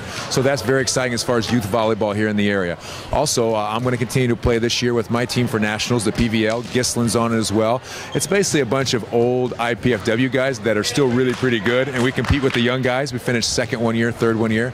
And so a bunch of tournaments. The Loy Ball Classic, May 9th, will be held in this building. I'll be playing in that event as well. So just a lot of good volleyball from grassroots up, and hopefully the community continues to support us. Well, we really appreciate all the time and effort you've given to our sport. It's a joy to have you here and participate in this, and we'll talk to you a little bit later in the day. Thanks, Loy. Thank you.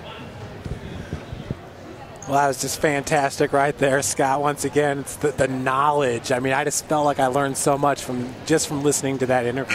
Yeah, absolutely. I mean, obviously, we couldn't, I mean, for the kids in our community, we couldn't ask for just a better role model and just someone who has an unbelievable amount of knowledge with Loy and really with the whole coaching staff that we have here. We know with Loy and Chris helping with both these teams, but, even Loy's dad, Arnie, we get him involved sometimes for some camps and clinics. We've been able to bring in Salima Rockwell, who's one of the assistant coaches at Penn State, who just won the women's national championships last night, actually. They won their record 7th national championship. So, we've had her in the gym, helping with some of our summer camps. So it's really exciting to be able to reach out to all of those connections and help bring that to our community. Our very first year when we opened up, we brought in 3-time Olympic gold medalist Carrie Walsh, who's probably one of the most recognizable volleyball athletes in not only in the U.S. but in the world. So it was exciting having her, and Todd Rogers, who is an Olympic gold medalist as well on the beach side of beach volleyball. So we've had them in. So it's really neat to be able to bring that experience to our community and just to help continue to grow the game. Now, do you see boys volleyball picking up in this area? Could you see it being an IHSAA sport in the future, or do you think it'll stay at the club level? Yeah, my thoughts are, it's kind of been back and forth. They've had boys high school teams here in the past. They do run a boys team through the Team Pineapple name, where we've got about 20 to 30 kids in the area. So that's exciting to see the boys pick up the game as well. We also have a little Volley Tots program where we get some of the younger kids, try to get the boys out early and get them introduced to the sport. Katie Vall is up to her old tricks. Yeah, she's been fantastic so far in this match, no doubt about it, Coach Haddix. And back to serve it up for the North roster is number 9, Kara Bowersox. Coach, Scott, I hope boys volleyball takes off in the IHSAA, but we got to figure out what sport we can introduce then for the girls. In Title IX, sometimes, while I think it's a great thing as a coach of female athletes, kind of sometimes also hinders progress a little bit. And so hopefully we can bring something on the girls' side, and that will bring us the opportunity to bring boys volleyball, but we also got to compete against lacrosse and rugby and everything else that everybody wants to bring in. So we got our work cut out for us, don't we? Yeah, absolutely. I mean, that's it's been a great thing for women's sports, the Title IX, but unfortunately some of those non-traditional sports like boys volleyball, it's got them handcuffed a little bit, where it's hard to be able to offer additional programs at the collegiate level because of some of those restrictions. But the boys, what we see, the boys are pretty passionate. The ones that get out and start playing volleyball, they're pretty passionate about it. We get kids that'll drive 2 or 3 hours to go and play with the team. So But I think with people like Loy and with the men's team here in town, with IPFW having a strong men's team, it's really, I think there's a good foundation there to continue growing the boys' side of the sport. Agree. Hope to see it happen. East roster down right now, 3-2. Heading back to serve will be Jen Timbrook, defensive specialist out of Leo High School. And she's going to give it up to Sadie Alberson. Sadie's got that nice hard serve. Coach starts to nosedive a little bit. Another big one. We're once again into the net. Yeah, that toss is just not quite where she needs it. She's better when she gets a good approach to her jump serve, and she's giving herself a little short toss there. She'll get it figured out probably right when it matters. Now we get to see Katie Voles out of Warsaw. Picked up by DeJour Young. Set was just a little bit behind. That was number 6, Teddy Sauer. Point goes to the North roster. Coach, it's funny, Loy Ball, hearing him answer your question, saying a lot of the stuff that you were saying about the setting and the serving in these showcases. Yeah, it made me feel good. Also about the 6'2", which is beyond me. Yeah. I really appreciated his support. He must have been listening privately, right? Coach Marta Bleed just rose up right there with the big kill for the North roster. North with the commanding 6'2" lead right now. And for our viewers at home, we did want to let everyone know that Coach Scott Haddix is taller than 5 feet tall. I just standing next to Loy, he might have looked a little shorter than normal, but Loy is at 6'9", so I just wanted to... I did ask for a stool. Nobody brought me one, so... Oh, Sent that's over. funny. Young, the set goes to number 6, Teddy Sauer. That's good choice, Marta Bleed. Jordan Lindemann also in the area. You get a great contrast in serving styles. Katie Voles, nice jump serve that floats. In other words, it knuckles like a knuckleball, versus Sadie Alberson, who just hits a rocket with topspin, so it's going to get to the net and dive somewhere into the court. Suzanne Peters with the kill. Coach, she was alive in set number 1. Obviously, we saw some different groupings in set number 2, but like Loy said, you'll see some kind of the all-stars of the all-stars maybe here in set 3, 4, and 5? Yeah, it sounded like that to me. I know these guys both well enough that at some point in time that competitive nature of I just need to do what I need to do to win is going to definitely sneak out of both of them, and their girls understand that completely. They're all competitors out here. That was Jordan Lentz with the big swing. Set goes behind. Jordan's there. DeJour Young up, set by Taylor Smith. Big hit from the sophomore there, Coach Peyton Hart. Yep. Gonna get 4 contacts on that. Didn't feel like the block touched it. Point goes to the East roster. Currently down 7-5. As they won set number 2, 25-22. That's Peters with the serve. Bleed just a little bit long. Oh, this is Scott Lauer. Miss Peters is a great example to me, a kid that is showing really well today. And if you are out there and you're still looking for an outside hitter or maybe even a right side, and you haven't found who you wanted for next year, I think she's still available. Somebody needs to pick her up because she definitely can play volleyball. Nice point there by the East team. That was number 9 at the net, Taylor Smith. And Coach, seems here in set number 3, Jordan Lentz is more of an outside position instead of playing that center position, which she did so great in set number 2. Yeah, he's running a little 6'2". I think his Kara is still out there. Yep. Yes. So going to use her length on the right side as an attacker now. Set goes to the outside, big hit by Josie Bollinger. And that's tipped out of bounds with the kill. That looked pretty convincing, I think. Now back to serve is Jordan Lentz. We've said her name more than 10 times throughout this broadcast. A lot to speak about when you're speaking about Jordan Lentz. Set goes to number 8, the sophomore, Peyton Hart. Good dig. Dump shot, and it falls in. Coach, that's that safe shot there by Josie Bollinger, and it finds its home. Point for the North squad. Big hole right now behind the double block. Young. Set goes behind Peters. The outside is Bollinger. Big block at the net. That was led by number 6, Teddy Sauer. Taylor Smith also in the area. Sauer once again from Concordia. DeJour Young, number 5, also a Lady Cadet. NHC and SAC well represented here on the floor for the East roster. And Coach, it just doesn't seem like Concordia is going to be falling down anytime soon, even with the departure of All-American Tiana Williams. No, it's just another one of those programs in the area because of all the club opportunities and the talented coaches that we have in this area where Concordia reloads, they don't ever rebuild. Carroll, Homestead, Dwenger is typically in that ballpark. So just got a lot of really high-class high school programs around the area. They owe some of their success to programs like here at Pineapple and the other programs in town, but definitely love to see these kids play for their high schools. Jen Timbrook serving it up for the East roster. As we are tied up at 10. Defensive specialist out of Leo. Good choice. Quick dump shot there by Kara Bowersox. Another Lady Cadet. She's a setter for Concordia.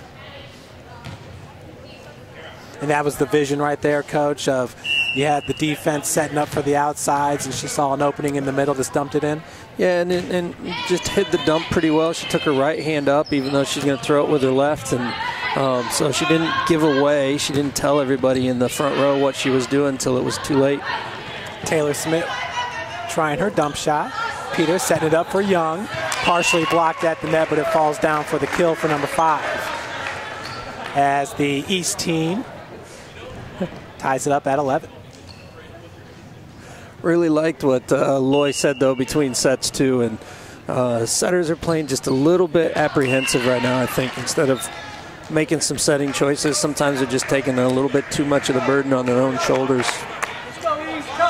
Yeah, he mentioned or referenced the dump shot, and I feel like we've seen that shot maybe 5 times more than we would in a normal match. Yeah. And some of that's because setters every once in a while, and they're being coached by 2 setters. So the setters are like, hey, we got to get ours once in a while, which I don't have a problem with, especially in an all-star match. But like to see these girls challenge their setting selves to go ahead and make sets on impossible or really difficult passes, because all the setters in this gym are very capable of that. Kara Bowersox with the service ace. As checking into the match will be number 13, Haley Henlin from Bishop Dwenger. Bowersox with the serve. Picked up in the back row by Timbrook. Henlin over to Peters. Gonna have a replay. Ball sneaks out on the court. Henlin, I'm not sure if it's her speed or her agility on the floor, but it seems like she's always in position for that set. She reads the ball really well. Bowersox serve. Henlin over to Peters. Big hit picked up by Maddie McDonald. Set goes behind to number 12, Wentz. Good dig. Peters that time. Coach, she wound up, just didn't find all of them. No, she decided she'd take something off of it and took a little too much. So the score is 16-11 here. North roster on a little bit of a roll. It's a tough way to break your own momentum. I'll take partial blame for jinxing them on that serve right there. That is my fault, Kara. Yeah, that's the announcer jinx, right? Yes, sir. Big hit by Erica Shively, kept alive. That was Peyton Hart. Set goes behind to Peters. Big block at the net. Number 2, Katie Voles, along with, I believe that was number 12, Jordan Lentz. Got to get Sadie Alberson a little bit involved here. Got a good middle. Very successful high school and just not having enough ball control to give her the ball. Shively picked up by Young. Set goes over to number 8, Hart. Josie Bollinger. As that ball just exploded off DeJour Young for a point for the North squad. It's got to be the left side of the court so far. Undefeated over here on the left. My left. That's right. Shively now out of Concordia into the net. Point to the East roster, now down by 5, 18-13. Have to talk to the building designer about that left side of the court there, Scott. See what they say. So, Scott, you talked about adding on. They're going to go out here to the south, or they're going to go back out to the north? Out to the south. They actually have 4 sand volleyball courts out there right now, but they're going to move everything back and pull out that back side there. So excellent. Sadie Alberson with the serve for the East team, down by 4. Throws that ball up really high. That was a huge serve. Bollinger just a little bit long. Point for the East team. Clawing its way back, now only down by 3 points. And Sadie can get them done on the jump serve. She knows how to rattle off points here. I'm not sure if anybody throws that ball up as high as she does. That one's into the net. So point will go to the North team as they extend their lead to 4. And with the serve will be number 2, Katie Voles. Service error. Side out to the East roster. So, Scott, any plans for a pro shop? Any additions with the addition, or just more court space? my understanding it's just court space. I'm not sure. There was some talk at one point about Sport One or Parkview putting some offices in that, whether it's for like rehab or physical therapy or trainers, something along that line. But that was my understanding of what some of the addition would look like on top of just the court space. Nice dump shot picked up by number 9, Taylor Smith. There's Hart with the big hit. Kept alive by number 6, Shively. Josie Bollinger. Nice attempt. Kill. Yeah, Scott, one of the things I was interested in was the beach volleyball. How has that picked up a lot? Is that becoming more popular? It's a nice area, and I do believe, doesn't AWP use that to train some of their athletes as well? Yeah, the beach volleyball, I think it's traditionally in the Midwest, it's not a big sport. Kids obviously don't see a whole lot of sand, I guess, throughout the Midwest. Even though there are some amazing beaches up along Lake Michigan and, with our Great Lakes and in a relatively close vicinity. But yeah, we've had quite a few kids that have picked up the sand volleyball game. It's a great cross-training opportunity for the kids. It's harder to move in the sand. You now have wind and sand that messes with the volleyball and makes it that much harder to play ball. So it's really helped, I think, with a lot of the ball control for the kids, gotten them stronger. They have to also be a very good all-around player. You've got to be able to pass, set, and hit when you start playing sand. So I really feel like it's definitely helped the overall play of the kids. Peyton Hart and the East team rattling off a few points, only down by 1 right now, 20-19. As we're going to be tied up at 20. Yeah, a little timeout, Coach Gislin. Coach, Scott Lauer, I like what you're saying about the cross-training. The sand builds more of the stabilizing muscles because, like you said, that ground will give on you. So just a different way of kind of breaking up the monotony of the same on-court training. Yeah, it's lower impact too, so it's actually good for giving the knees a rest and that. So we're still working the muscles a lot, but you're not getting the pounding impact on the ankles, knees, and the back that you normally do in volleyball. And I think a lot of people don't realize just how taxing volleyball is on the body. The knees and back from all the jumping, and again, it's. A lot of other sports, you're not having to max jump all the time. But in volleyball, blocking and hitting, you're always max jumping. And, swinging too, a lot of shoulders, so it's really important that we're training, all aspects of the body there to help prevent injury and to maintain strength. Peyton Hart trying to give her team the advantage. And East will be down 1 after that monstrous serve. I think the sand game is a very interesting addition to the volleyball world. As a hard-court college coach, I'm not sure I'm always that sold on it. Yep. Just because I don't need to compete for other kids. But I love it as a cross-training, and I'm glad that the NCAA has allowed it to be a competitive sport. Some kids are really excited about that, and it's a great sport to watch and participate in. So. Tiana Williams with the big hit for a point. We're back to being tied at 21. And with the serve, it's number 1, Jen Timbrook. As we have a little communication going on the floor right now. Got a little all-star roster confusion, a little rotation confusion. Who's where? And these are two coaches that know a little something about the sport. Oh, absolutely. Absolutely they do. Got it straightened out now. Told you the competitive nature would creep up there. Loy's been on his feet for about the last 8 points.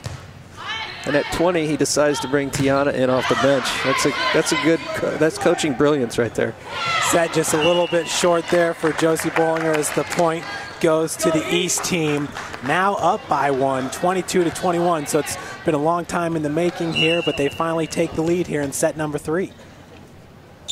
Timbrook, big serve. Good dig as that set goes over to Bollinger. Just missed it wide. Pulled that down the line a little too hard. Coach, just in a situation like that, it seemed like Josie the whole time wanted to go right down that line right there. Do these players, I mean, is it pretty much set in their mind where they want to go with the ball when it's set to them? There's so many variables there. Sometimes it's a designed offensive scheme plan by the coach, and so this player knows that an overwhelming majority of their shots are going to go line because the block is shorter there, the defense is pulled in here. That's their best matchup for a kill. And sometimes it's a read call by the hitter. So there's a lot of variables. I would say here she just decided she wanted to go line, just missed it a little bit. And on that pass point, Tiana Williams can rise up so high that she's just going to go wherever she wants with that ball. Set goes to Williams. Nice block at the net. Number 7, Jordan Lindemann was there. Lindemann, once again, as that shot went right into the net, point goes to the North squad.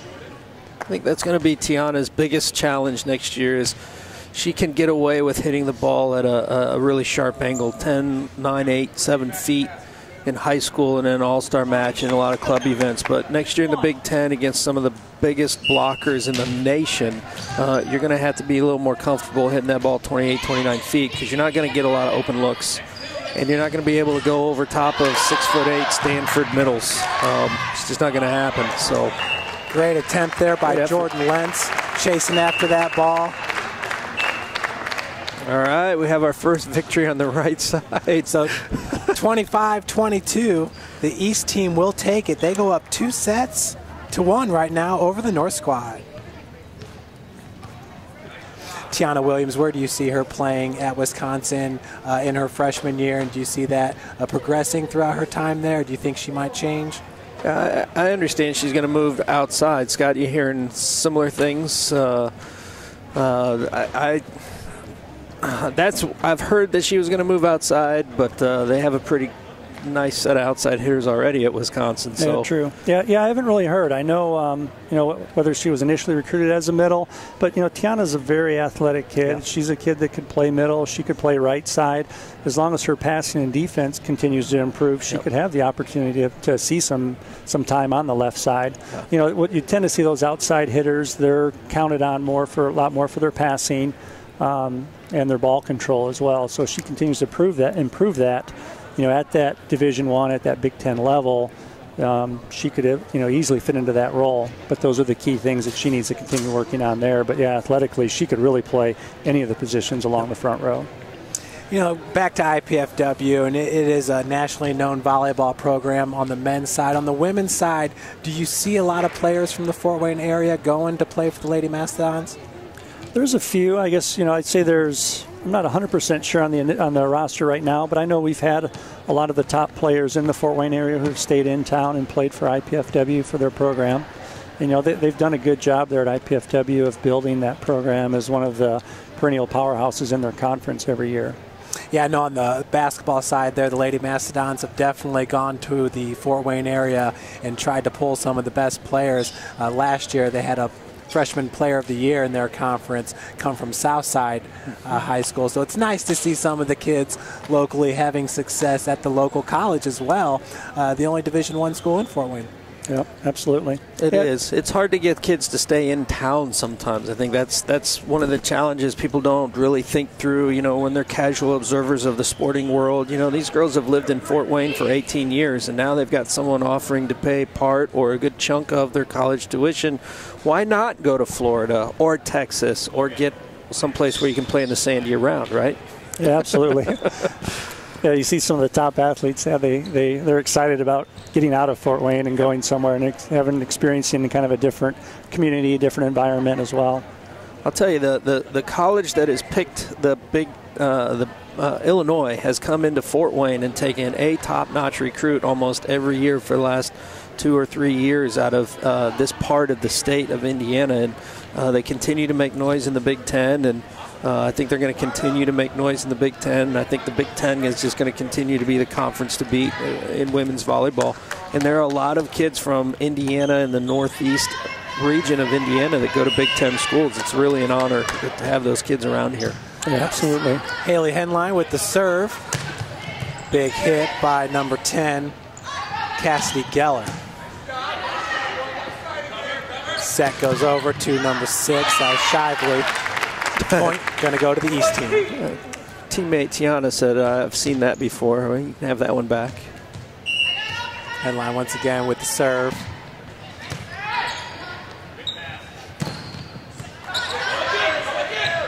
Set goes behind. Big hit there, Erica Shively. Just wide, just long? Coach, if it was long, it missed by about a half an inch. Well, we've got Jake Dinius as a line judge today, and he was one of my highest rated line judges in our Crossroads Leagues conference. So if he said it was out, it was out. That's what I'm going with. Henlin there with 2 straight points, misses on the third. East team up 2-1. That's number 6, Shively with the serve. Set goes to Sadie Alberson. Just one too many? Just not on the same page. Little timing issue, and tried to get too cute with it, I think. Shively's serve picked up by Timbrook. That's Tiana Williams with the kill. That's going to break the tie. East up 3-2. Janaea Wilder now just needs a volleyball. That's it. These girls got her covered, though.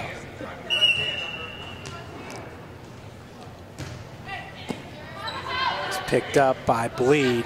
Bleed's going to hit it over. Nice soft shot picked up by Henline. Peters just a bit too strong. You got to get her left hip turned out to that sideline and get herself out to get out from underneath the ball a little quicker. Have a little better chance of success on that arm swing. Now with the serve, it's Katie Voles out of Warsaw.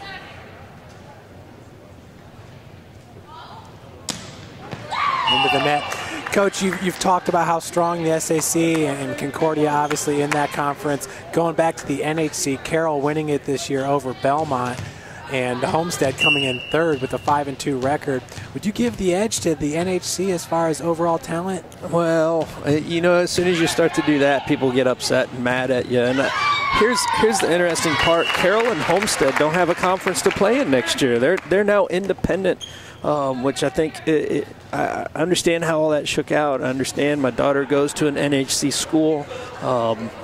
So I understand what's going on there, but it's a little bit sad because I think you had just a fantastic in the sport of volleyball conference in the NHC, and the SAC has its powerhouses that could give either of those schools a run. But so the NHC is going to look a little different. The SAC might look different in a year or two if Homestead and Carroll get to be full members of that conference. So it could get really interesting, and we'll just have to wait and see what happens. But Coach, that time Sadie Alberson was just dialed in on that serve. It just exploded for an ace. Yep.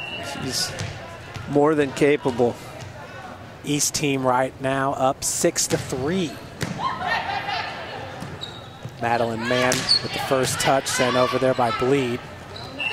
Into the net was Henline. Point going to go to the North squad. North now down by 2, 6-4.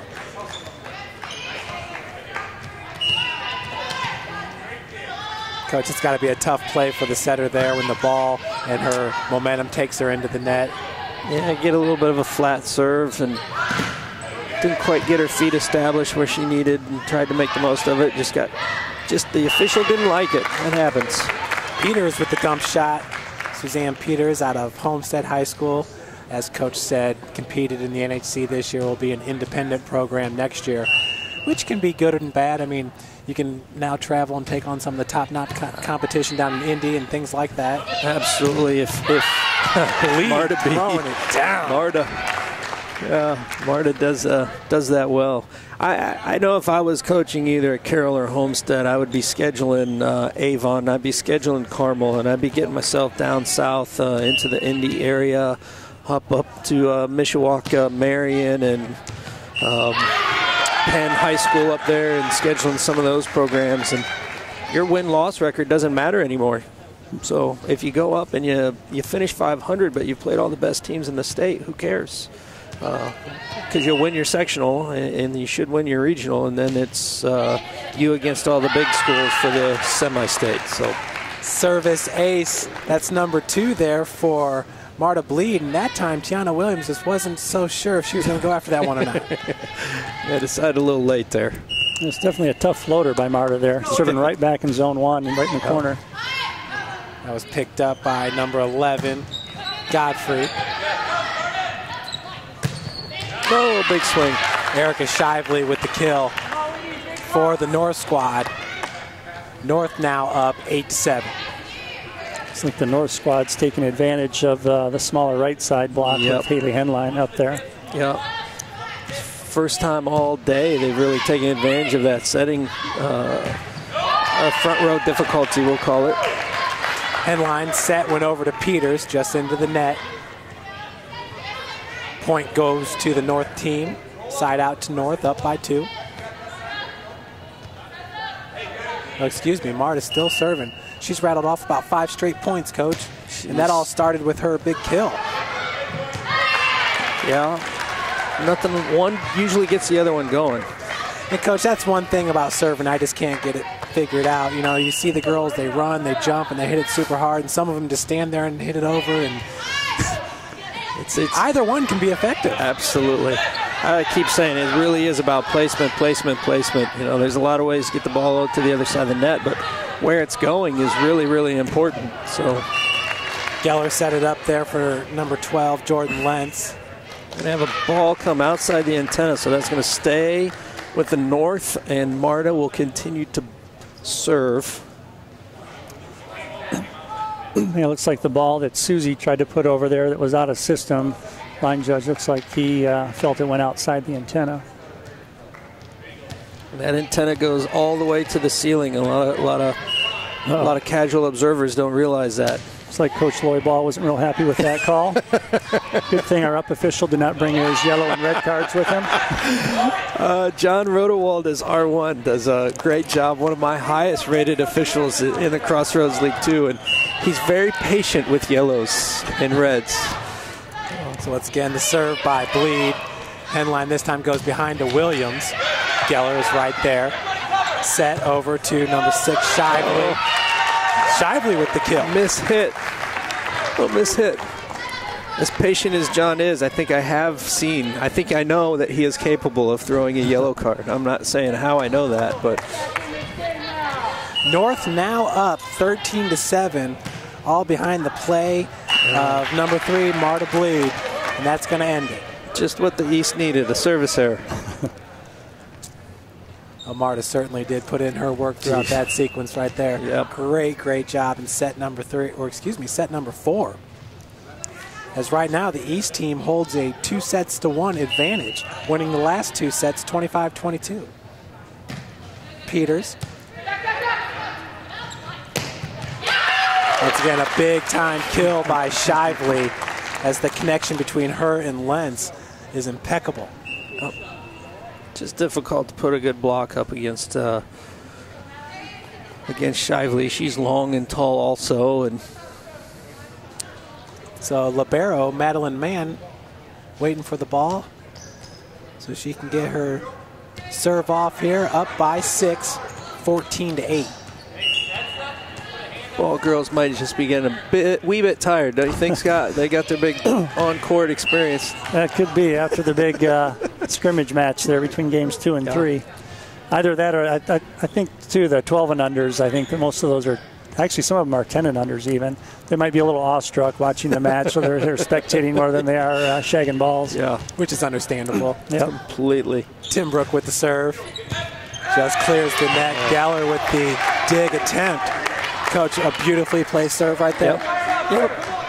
Get the ball in front of her, a little on her heels. Very short serve receive over here from Geller, and still yet not short enough. Man set, goes over to Shively with the dump shot. Found the open space and diving after it. A great attempt there by Janaea Wilder. Just came up a bit short.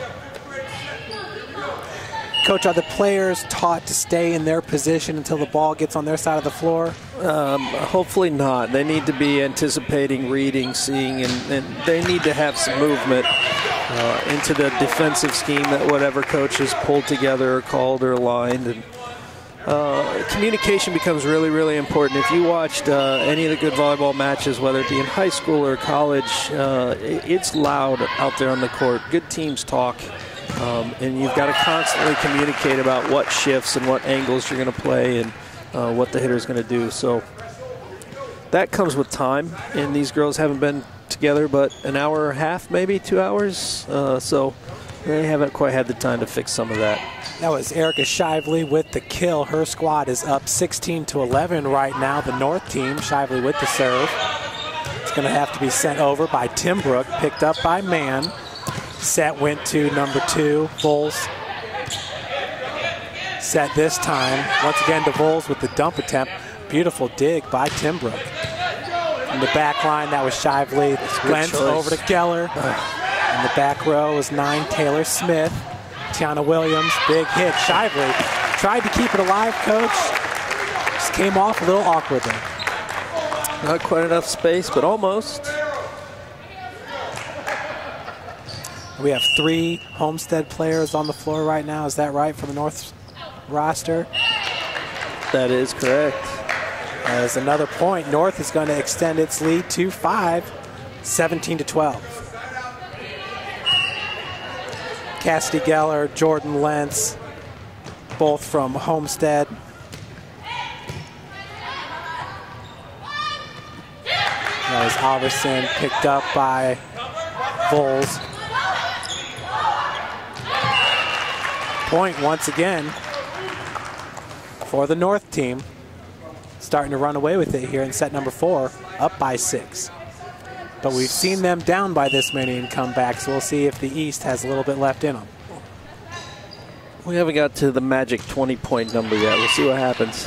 Everybody makes a run. Vols with the service error. That'll pull the East team to within 5. Once again, East holds the lead right now, 2-1. So we got a timeout. Once again, today's match is brought to you by First Federal Bank of the Midwest, proud sponsor of the 2nd annual Northeast Indiana Volleyball Showcase. Journal-Gazette and Greg Jones, also proud sponsors. Greg is pretty much a name that's just synonymous with high school sports in the Fort Wayne area. He's been here for, well, as long as back when I was playing in the 90s. But, you know, Fort Wayne's such a neat area that you have a city of about 300,000, yet you have 3 television stations, 2 newspapers, all devoted to this area. I know over at St. Francis, they benefit greatly from getting all the media coverage. Yeah, absolutely. Yeah. They do a nice job of trying to get around, and there's a lot to cover, too. This is Sadie Alberson now with jump serve. Big time hitter is Alberson. That was picked up by Mann. Dumping it over was number 9, Taylor Smith. Yeah, Taylor did a good job there, sort of running out of territory as she was getting, the ball was getting pretty tight to the net and found the open corner there. Both setters using their length on that series. 4-point advantage here for Coach Gislin and the North team up 18-14. Alberson. That falls in for an ace. Coach, that was an absolutely beautiful serve right there. Split the defenders on the back line, and obviously that ball gets hit hard. She does hit the ball a ton. This city's done a real good job this past high school season stepping up for Coach Craig Kroll's Belmont squad this year, really stepping up in a lead role this year. Yep. Right off the top of the net, that was kept alive by number 6, Shively. Janae Wilder, Williams sends it over. Set's gonna go to number 3, Marta Bleed. That was a big swing. It was just a better block. It's hard to get that ball over and around Tiana, and Marta had a nice crack at it, but you don't win them all. Well, now the East roster is pulled to within 2, so it's like you said, Coach, wait till we hit that 20-point mark. Set goes behind to Geller. Good pick up there by Taylor Smith. What do we do when the setter plays the first ball? That is an all-star match point right there, if I've ever seen one. Absolutely. That's one of the first things you'll cover in high school and college season. The setter plays the first ball, who's taking the second. And usually have a libero step in and take it, and unfortunately our libero wasn't in the game at that point. Yep. Coach, that was the sophomore there, Peyton Hart, with the big kill. I'm going to get the... Yeah, but Peyton's a very athletic, very competitive sophomore up at East Noble. So yeah, they've got a real good up-and-coming program. They had a lot of success this year. A lot of good athletes up there in that program. New head coach Dawn Potter taking that over, if I got that right. Yes, yep. Did a great job in her first year.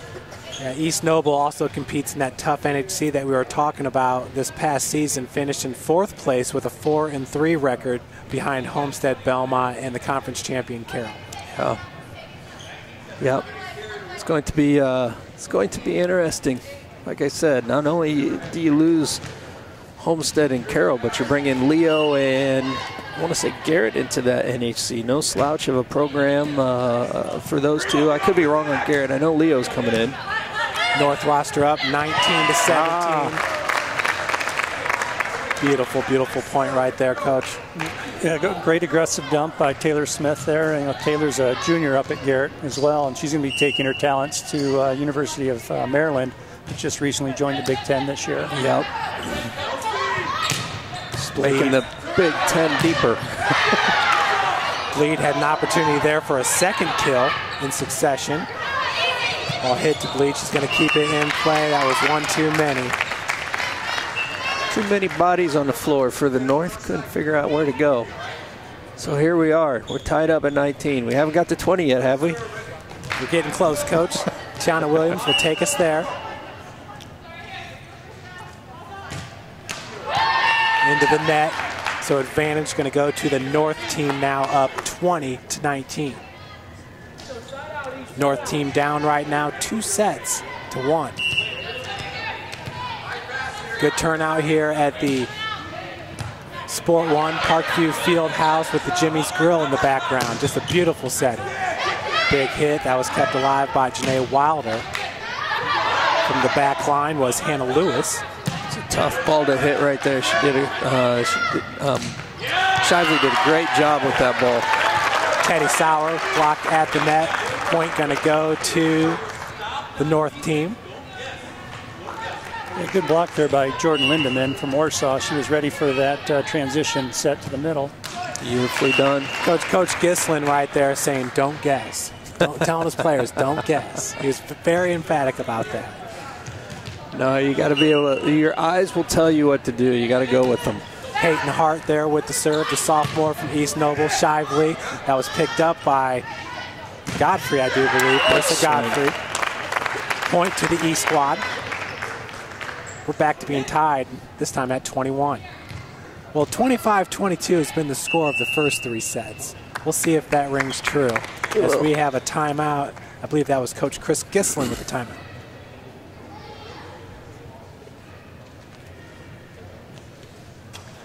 Coach is going to talk it over here. Our nice little sprint to 4 points here to see who can pull this fourth game out.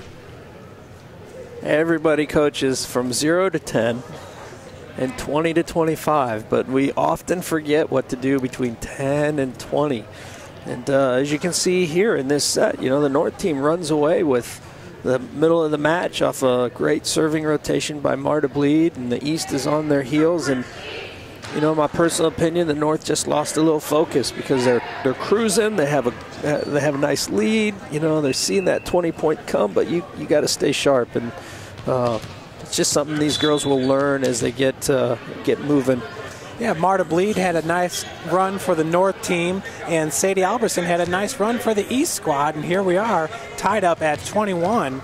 And back to serve it is the sophomore Peyton Hart, an East Noble Knight.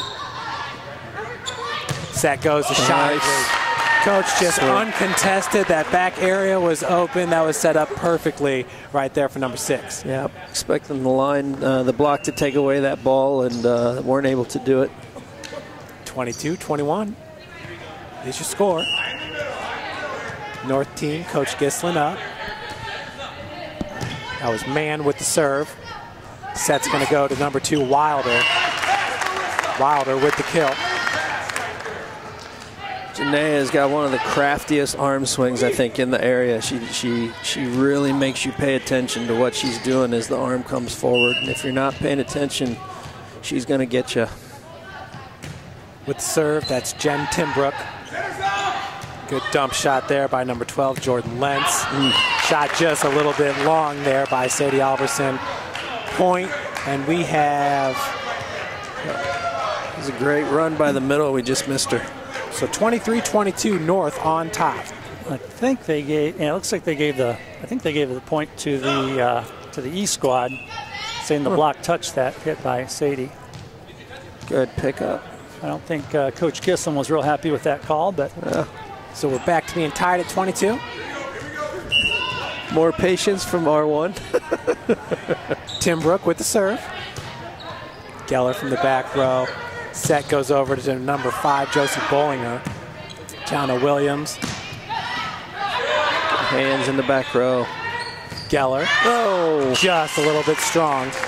Didn't quite get that ball out far enough for the back row attack. So 23-22. No, we do. We have set point at 24-22 with the East team. Geller. Lentz set. Big hit by Bollinger. Wilder. Point goes to the North team.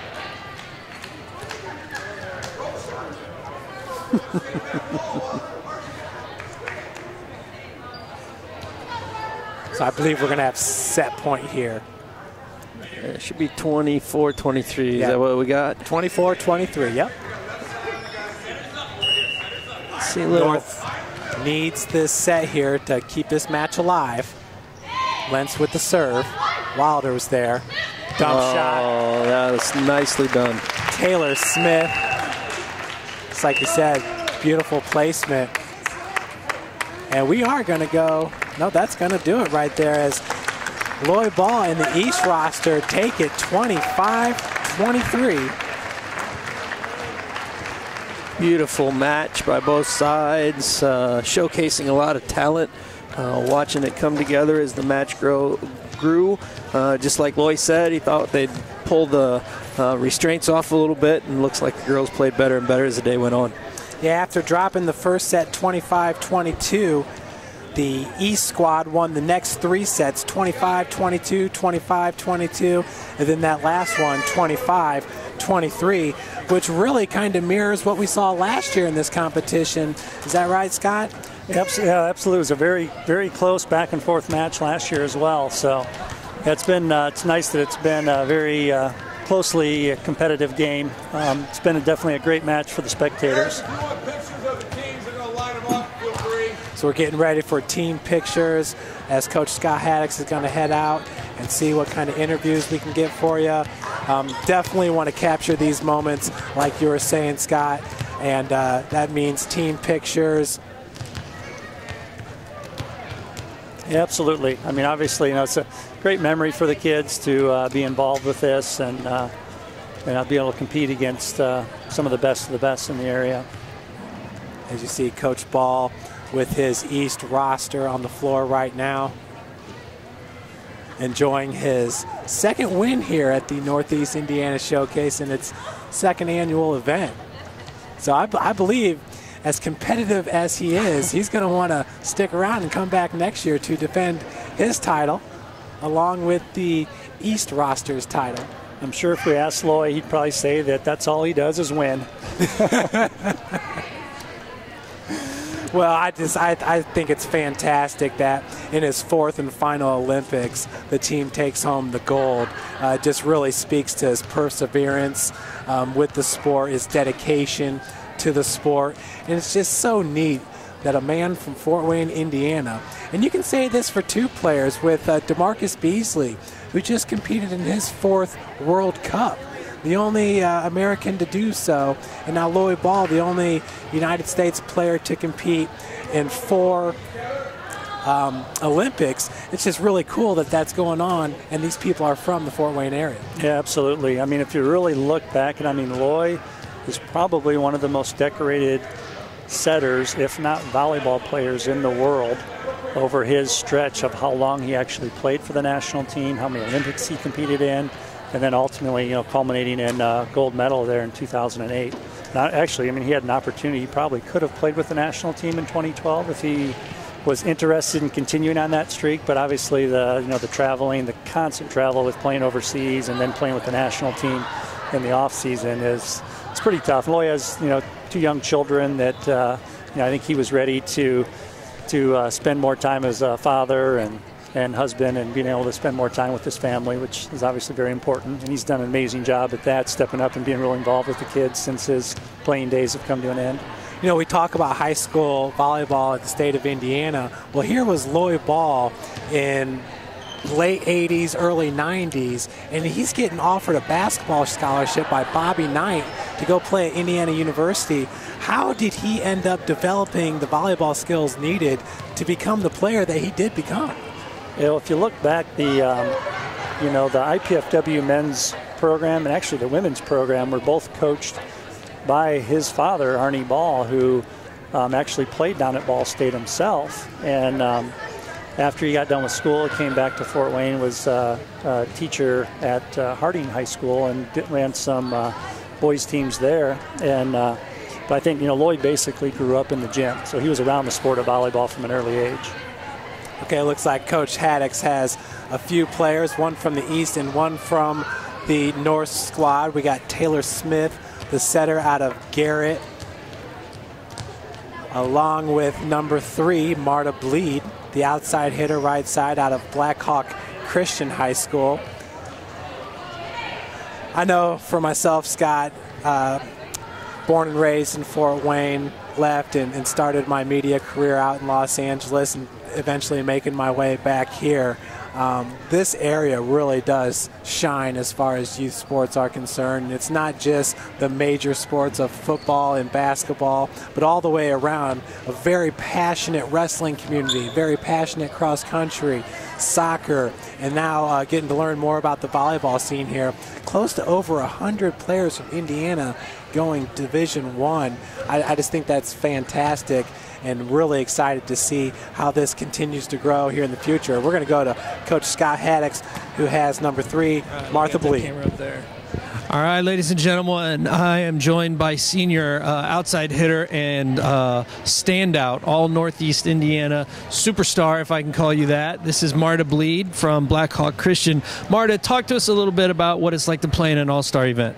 It's a lot of fun. It's usually the best talent in the area, and just getting together and playing the game that we love. It's good competition, so that's what makes it really fun. Absolutely had to work really hard to find a kill and to keep the ball from the floor on the other side and because of the talent level. Any challenges playing with teammates that you haven't really practiced with or played with before? Probably just the fact that we've never played with each other and we're all coming in cold. A few of us had practice yesterday, just kind of getting used to knowing each other. But it's just being able to mesh with everyone on such short notice. Absolutely. Tell me about what it's like to think about leaving high school volleyball, and then we'll talk to you about what's going on next. But your high school career, sum it up at Blackhawk. Oh, I loved that. Those girls are like my second family, and just being able to play with them for 3 years and just seeing them grow and being able to lead with them and setting a good example, I'm going to miss it so much. Excellent. And you got one semester to finish up, and then you're off to college. Tell me, what are you excited about as far as college life and then college volleyball? Well, I'm going to Grace College, and I think the most exciting thing is just getting to play at that level. Everyone's really good. It's kind of like this all-star match. You're always having good competition across the net, and just having another family. I already know most of the girls at Grace on the team, and they're such sweet girls, and I'm really excited. Well, I know as a part of the Crossroads League Conference, I'll be getting to see a lot of you, Marta Bleed. Unfortunately, you'll be across the net, but that's all right. Hopefully, we'll still be nice to each other, right? All right. Well, we wish you the best of luck, and we hope you have a great holiday season. And Merry Christmas to you and your family, and we'll be talking to you very soon. Thank you. Awesome. Joining me now from Garrett High School, and again, I'm so afraid I'm going to mess your name up, so I'm going to I'm going to cheat and look. Taylor Smith, coming in from Garrett. Now, you're a junior in high school. Do I have that right? Yes. Yep. And probably not your last All-Star event. I'm sure that you're going to participate in more. Tell me about the challenges of being a setter in an All-Star event. It's definitely difficult at first, trying to get like the connection with the hitters. Like, I've never played with like most of these girls before other than club. So it's kind of like nerve-wracking at first, but I think all of us were a little nervous. So once we like settled down and got the connection, it was a lot of fun. Yeah, for our non-volleyball fans, for the people that are casual observers, they don't really understand how important chemistry and timing really is in our sport. So tell me, how do you try and find that with somebody that you've maybe seen for an hour? It just takes like a lot of communication, lots of like, was that set good? Was that, just like letting them know where you're at and like having them know where we're at and everything. Excellent. Now, you're a junior. I've got to ask you this real quick question. You had the opportunity in this all-star match to set Tiana Williams, headed to Wisconsin, superstar in this area. How was that? That was a lot of fun. I've never played with her before, so that was really cool to like set such like a big hitter and like with her name out there and everything. It was a lot of fun. You and her will not be playing together next year, but in 2 years you'll be playing against her. You committed to the University of Maryland as a junior. Talk to me about the commitment now as a junior and why Maryland. Maryland, definitely just like the chemistry of the team, like the girls that are also going there, and then also like the academic side, like not even volleyball. It's like exactly what I want. The campus is amazing, and plus like the coaches, it's just going to feel like home away from home. Do you think it brings a wow factor to you as a junior when you'll be playing next year as your senior year? Yes, I'm already signed. I'm going Big Ten. Look at me. Do you think that's going to be an exciting thing, or is it going to be like a little bit of a number on your back? I think a little bit of both. I mean, it's exciting for me. Like, I'm excited, but I come in like ready to play just like I would every other game. I don't think too much of it, I guess. I don't know. So you're not going to let it go to your head too much. Okay, good to know. One last question for you. I'll let you go. Maryland just joined the Big Ten. Big Ten, I don't even know if it's arguable anymore. Best conference across the country as far as women's volleyball goes. The pressure that is going to be joining Maryland and competing in that conference, what do you think about that as a whole? I'm really excited about it. The program as a whole is like taking this big step and growing, like stepping into the Big Ten and everything. So I'm just excited to be part of the process. I know all the other girls in the recruiting class are too, so looking forward to it. That is fantastic. I wish you the best of luck next year in your high school season, and we will look forward. You have an adoring fan. We look forward to reading about you for years to come. So happy holidays and Merry Christmas. So that's excellent. That was Coach Haddix there with the interview with Taylor Smith. Once again, you heard just a junior. She's a setter out of Garrett and already committed to the University of Maryland, a 6'1" setter. And as Coach said, just unbelievable conferences, the Big Ten now in college volleyball. And the first interview was with Marta Bleed out of Blackhawk Christian. She's a senior and she's heading to Grace College at 6 foot. So once again, just a great event. As I'm back to being joined by Coach Haddix. And Coach, your last thoughts here. It was the North team taking the first set 25-22. Within the East, rattled off the next three, 25-22, 25-22, and 25-23. All in all, I'd have to say it was a good day here at the Sport One Parkview Fieldhouse. Yeah, it was. It was a great day of volleyball. Well done by everybody involved. The teams were very evenly matched, nicely matched, obvious by the scores. A call here, a play here in the north side could have easily won as easily as they lost. So, and a great showcase of talent. You got some kids here that are going to go play some amazing ball in the next couple of years, whether it's back at their high school and or their new careers at their college level. And we're just really excited to watch them progress and improve. Well, absolutely. And once again, I'd like to thank Scott Lauer, along with the Pineapple Club and their director, Jay Goldstein, for getting us involved in this event. You know, it's a special event, and any time that you can add some more positive exposure for these young athletes that are doing everything the right way in the classroom and in competition to be recognized on this stage, just a great thing, and we really appreciate them getting us involved. Once again, this is the second annual All Northeast Indiana Volleyball Showcase, and it was sponsored by First Federal Bank of the Midwest and the Journal-Gazette. Greg Jones doing a great job at the Journal. His All Northeast Indiana team was kind of on display today, whether first team, second team, or honorable mention. Once again, SummitCitySports.com bringing you the live stream of this match so we can keep it up online and you can kind of relive the moments. And I'm sure some of these players will want to come back and watch some of this game film. Well, I think they should for a multitude of reasons. We're big believers that watching game film helps you get better. And I know it's an all-star game, but there's always something to be learned. And then obviously there's going to come a day where you want to be able to tell your kids, look, I played in this all-star game, and I hope it'll still be up, 20 years from now or 10 or whatever it is. But it just really is a big thing to be able to go back to your high school and be like, hey, yeah, you can go watch me play here. And, I got interviewed. And those are big steps into their future. And I just think it's a great thing that you've allowed me to be a part of, and I really appreciate being able to sit over here and watch some good volleyball and talk about it too. It's a lot of fun. Absolutely, our second event together, and you're right. I mean, it's going to be nice for Tiana Williams all the way down the roster, whether it's Marissa Godfrey or Peyton Hart or Suzanne Peters. Hey, yeah, I played for Coach Lloyd Ball, and we won an Indiana All-Northeast Showcase. So good story, though, to tell their future teammates. That's an excellent point. If you're the little sophomore up there from East Noble, and you're going to be like, hey, I got coached by, an all-star, and a member of the men's national volleyball team.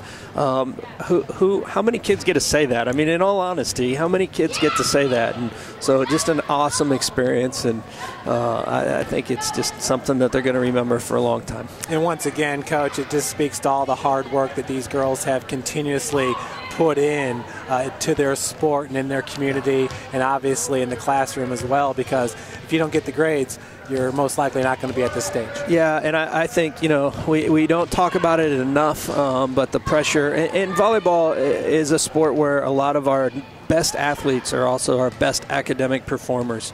In a little bragging note real quick, the University of St. Francis had 5 NA All-A, all-student, all talented volleyball players. And, that's not by accident. Those girls work really hard to get their grades and still be good enough to be recognized as a volleyball player. And for whatever reason, volleyball players just seem to be able to have both of those. And I think it's a real compliment to our sport. I think it's a real great acknowledgement, too, of the type of individual it takes to play this sport. I tell people all the time, volleyball is one of the most technical sports you'll ever play.